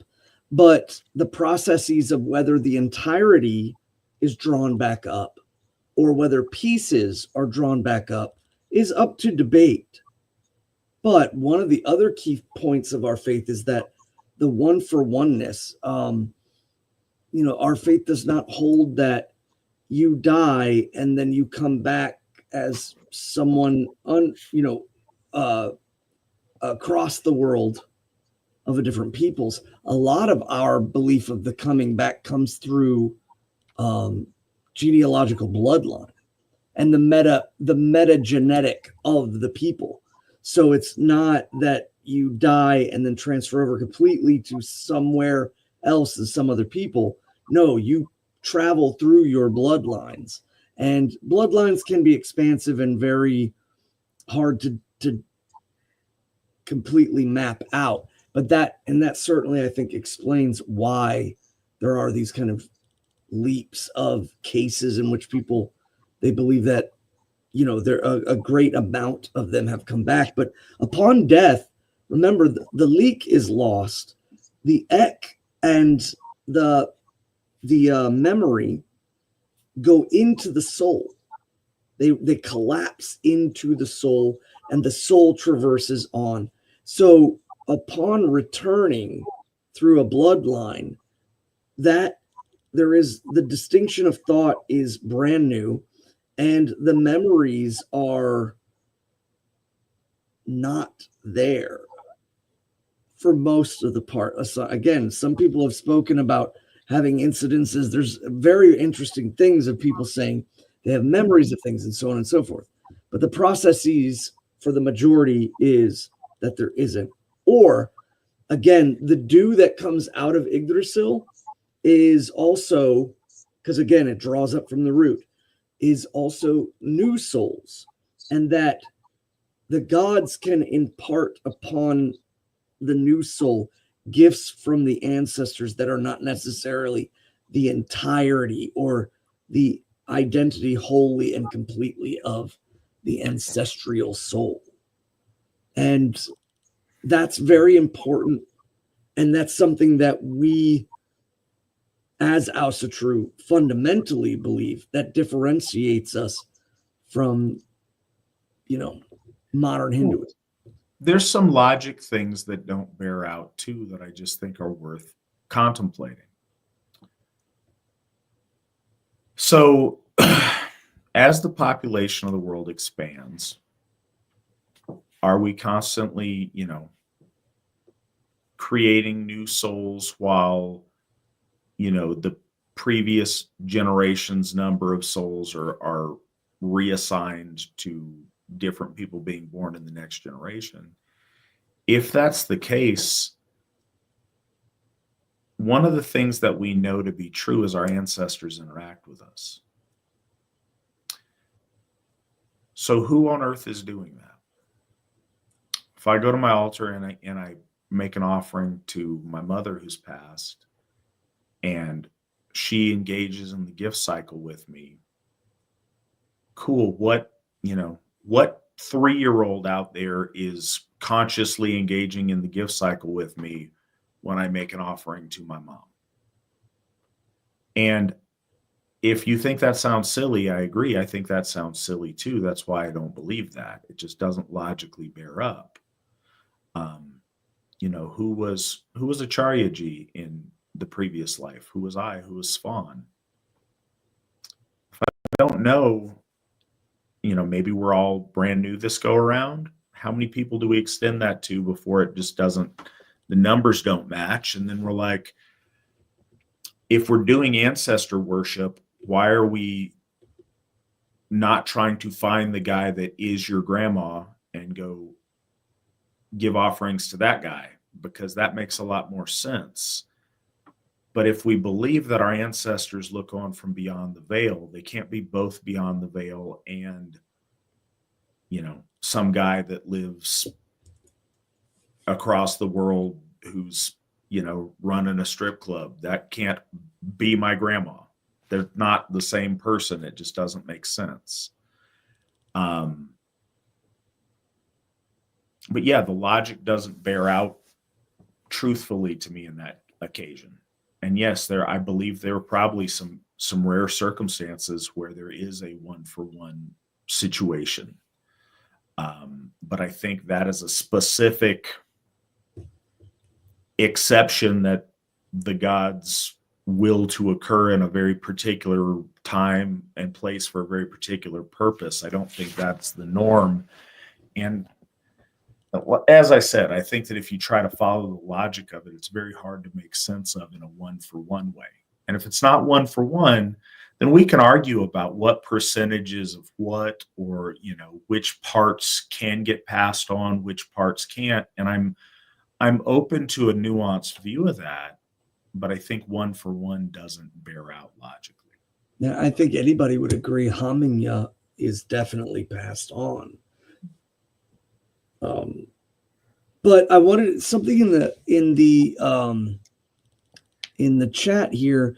So I don't suck at life said, I asked Google if Asatru is a dharmic religion. No, it's not considered a dharmic religion. But one thing that Google is not telling you is, where did the majority corpus of lore come into what is now Hinduism? And that comes from the Aryans, the Indo-European peoples. And those same peoples are origin as to the Asatru people. So it won't go into that and differentiate all that. The problem also is the word dharmic.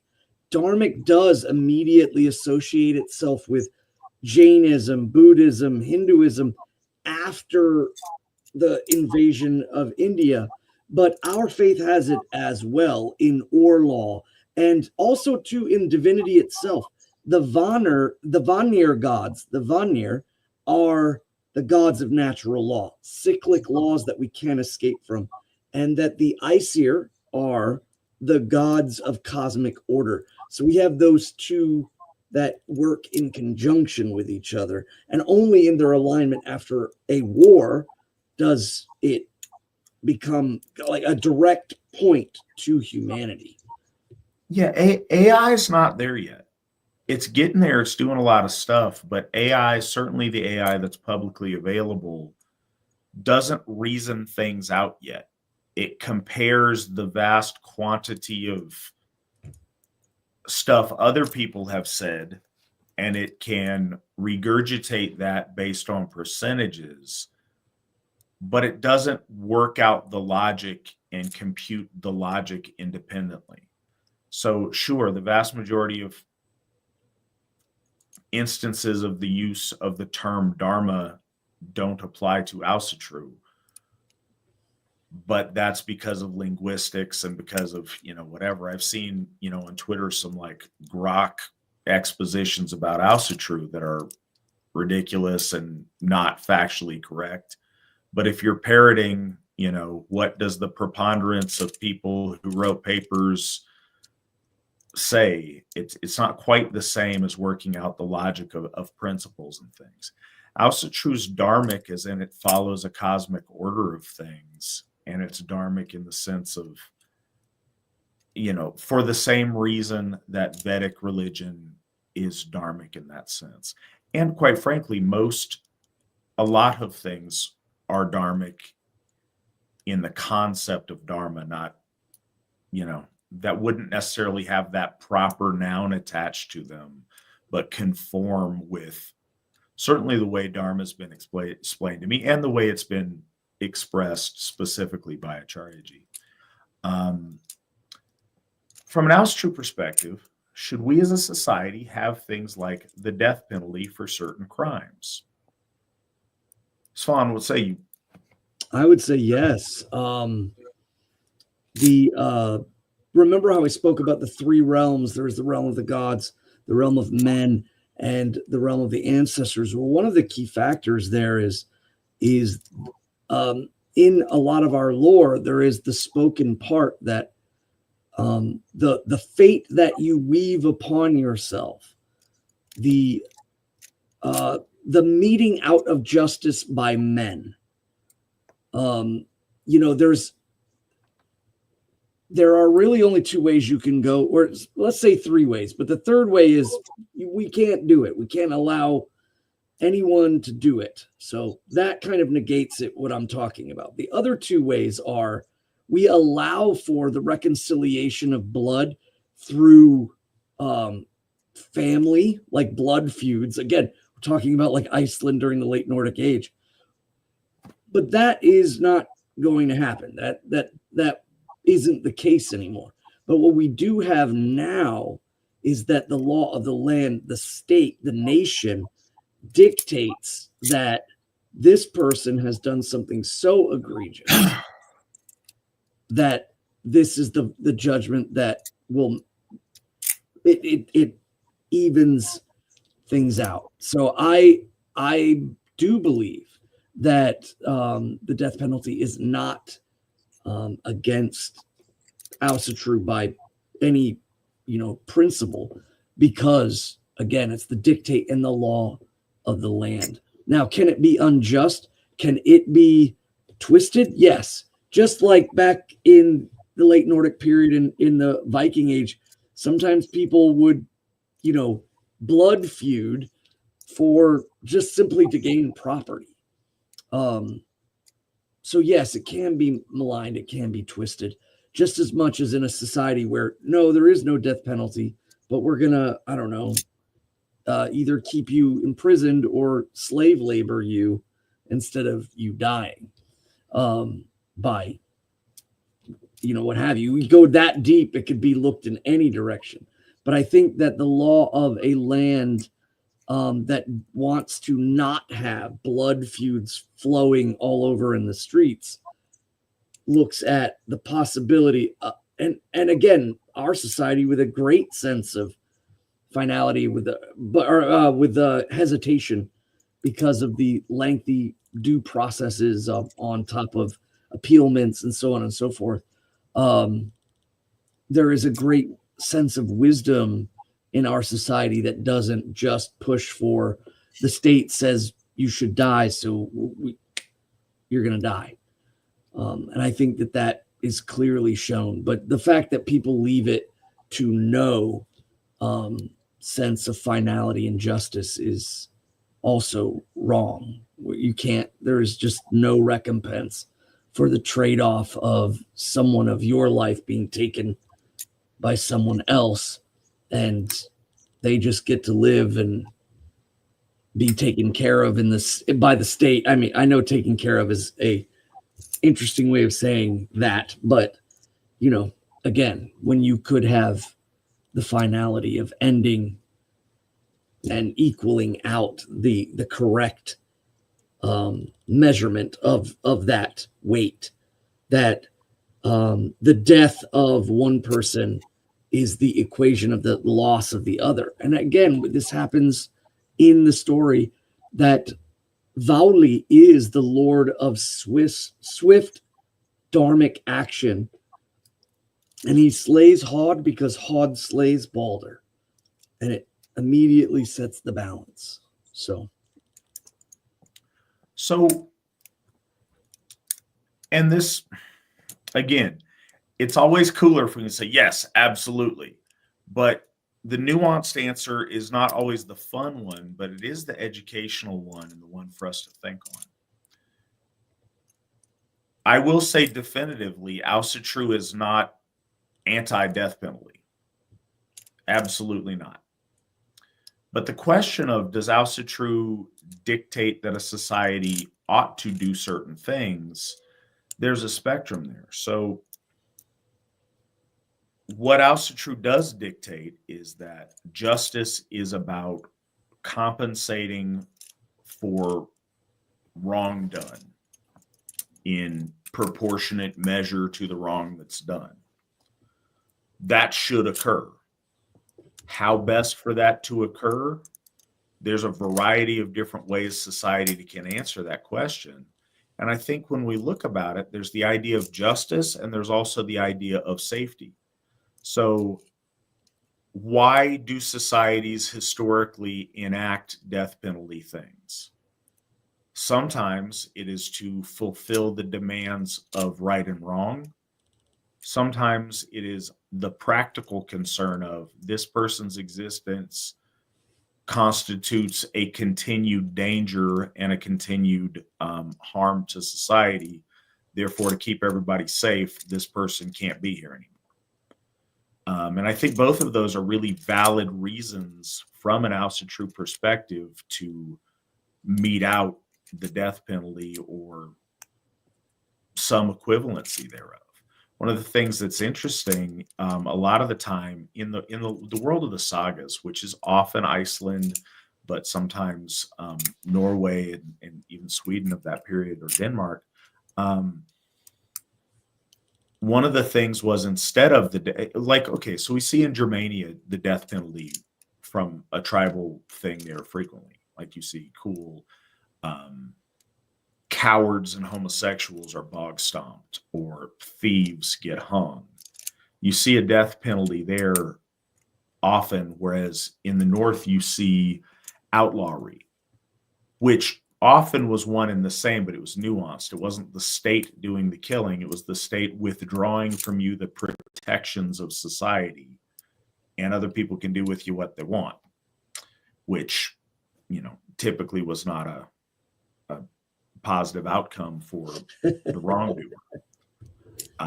So I think Asatru says positively that we should seek justice in the form of compensation for wrong done. However that's achieved, I think there's probably a variety. You see in the times of the blood feuds, that's done through, killing, but it's also done through monetary or goods compensation of an equivalent value or some kind of an agreed upon price. So I think there's ways to do that other than the death penalty, but the death penalty is one way of doing that. But I think there's also a safety thing. And I think we get here in terms of people like child molesters or serial killers or people who, whatever you think the justice is or isn't, they're very likely to continue to hurt society in a very bad way. And I think it is within keeping Asatru for a just society to handle that threat.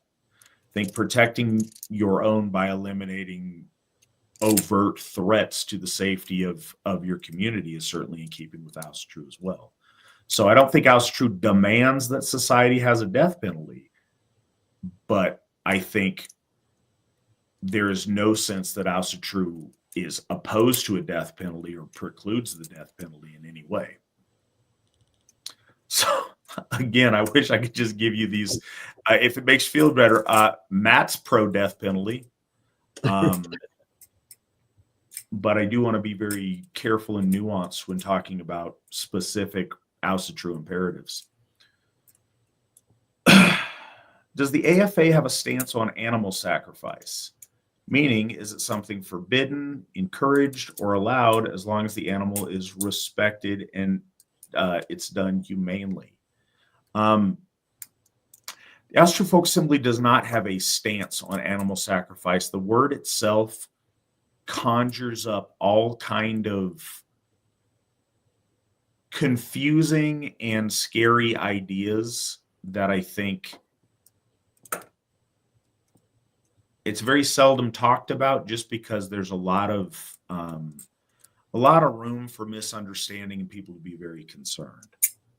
I think the caveat that you put in there is certainly the case. The AFA is opposed to mistreating and being inhumane in our treatment of life. Whatever that life form might be, you don't be sadistic and malicious in your treatment of other living things. That's ignoble. What I think is worth people noting is that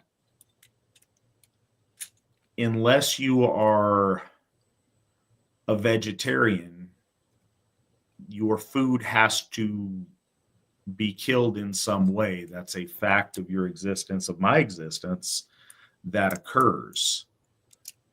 What characterizes other sacrifice versus,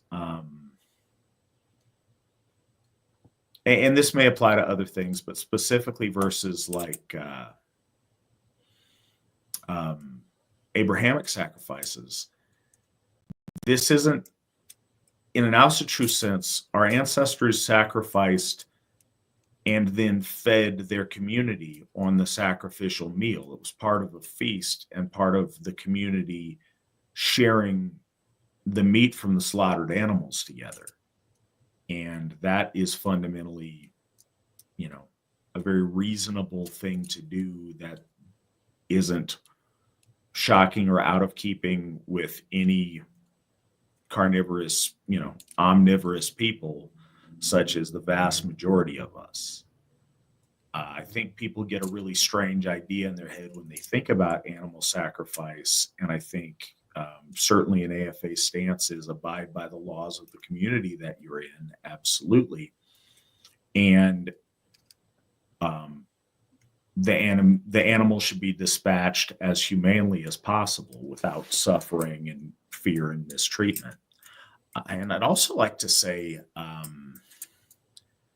as kind of a point on that, some of you may be aware that Svan and myself and many others within the AFA, specifically amongst our Gothar, have been trying to get better at our linguistics and our study of Old Norse to better understand the language of our ancestors and the language of our lore. I always thought that the word bloat originated from blood, as in the blood of the sacrifices. The more that I looked into that and doing that, the accent mark over the O makes a really big difference. It doesn't go back to the same root. They're different words, whether it's got the accent mark over the O or not, they go to different roots. And the idea of bloat in its most fundamental etymological sense was pouring out. So it was much more the idea of a libation or a drink offering, like we tend to do most often with mead, than the blood of sacrifice. Now, obviously, our ancestors did participate in animal sacrifice. I'm not suggesting otherwise. It was just a really interesting difference when looking it up, is the origin of those root words and how they developed.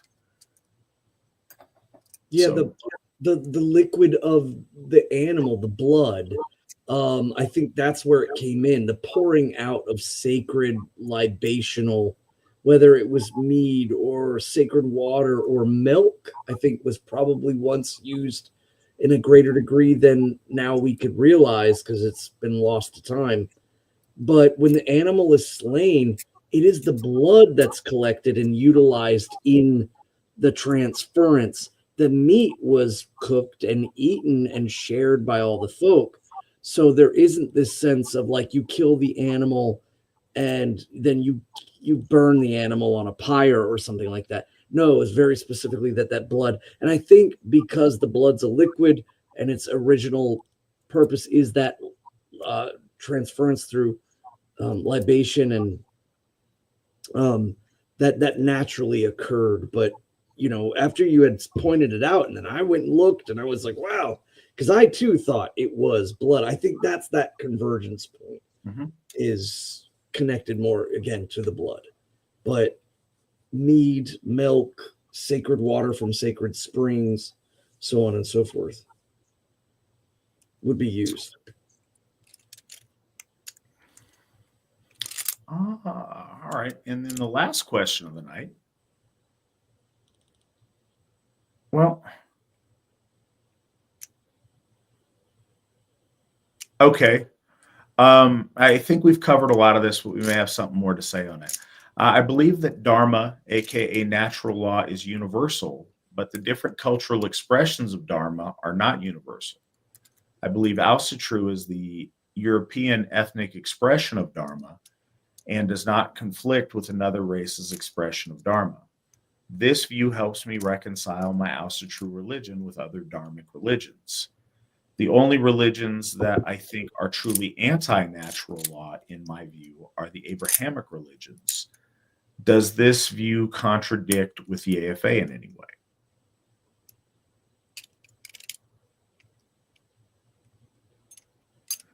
Do you have thoughts, Svan? Yeah, no, I don't think it contradicts. We do talk often about how the expression of the divine from a people. Christianity proclaims itself to be universal, but when you have Christianity in Korea, you got Korean Jesus. When you have Christianity in Japan, it's Japanese Jesus. So it's Korean clearly, Jesus is really swole, though. yes, it does have the abs on top of abs. But again, that's their expression of divine might. And it's not unique in its process, but it's unique to them.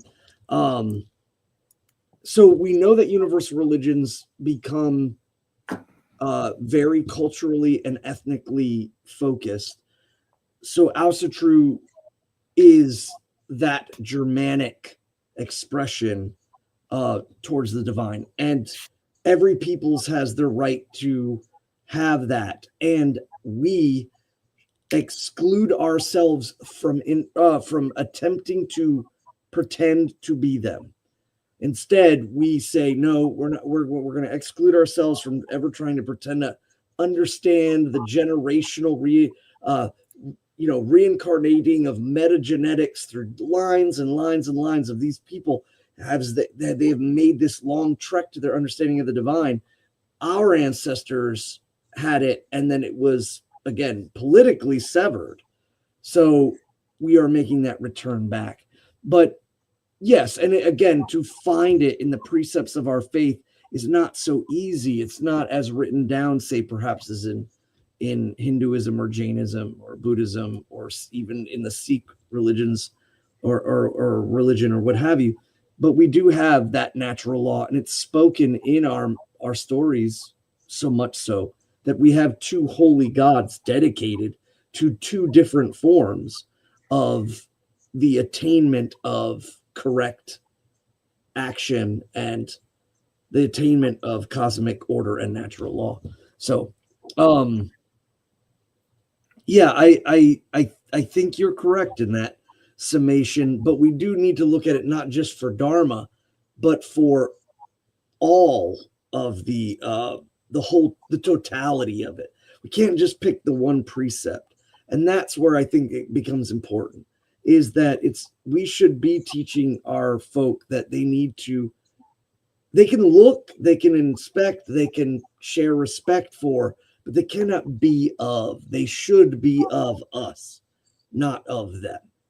And if we have similarities, that builds and bolsters unilateral respect with those people, but we are not them. And I think that is very important. I've seen that a lot. My first my rune master, the rune teacher that I studied under, was a folk man who practiced Hinduism, and that was ultimately one of the largest parts of falling out with him, was that he was wholly being of another people and not the reculturing and rebuilding of our way.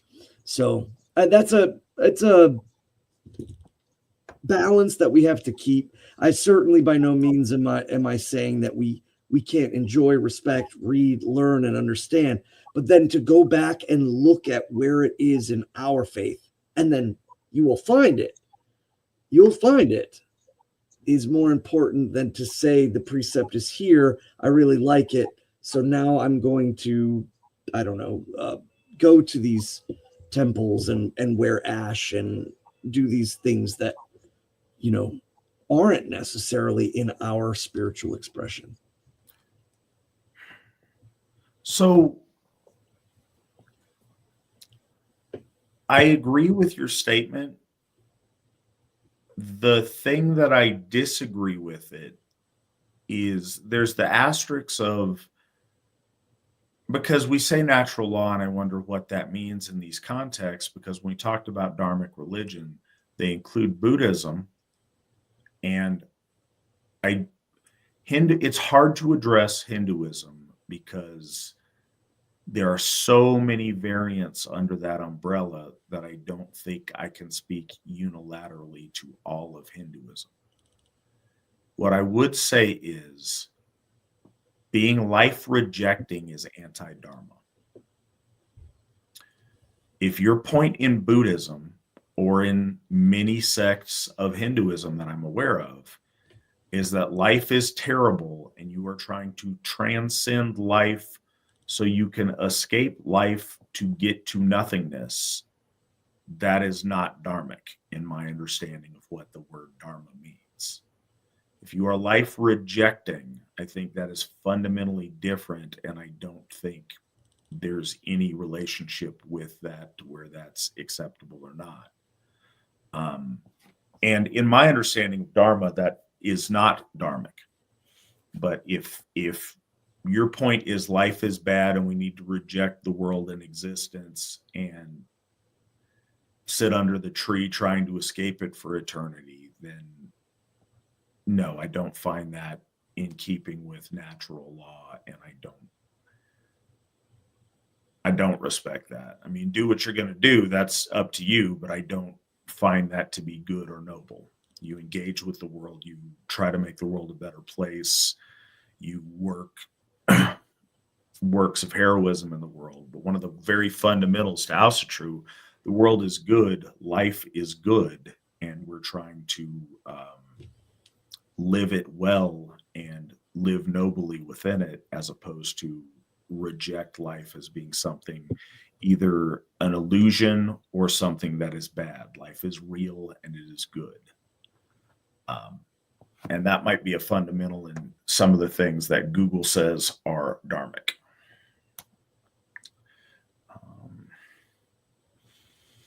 So that is what I've got for this evening. I appreciate you guys being with us tonight. I don't know if we've got one or two more shows on to finish out this saga, but it's been really good. I think it's spurred on a lot of really good discussion, and I think that this story is fundamental to,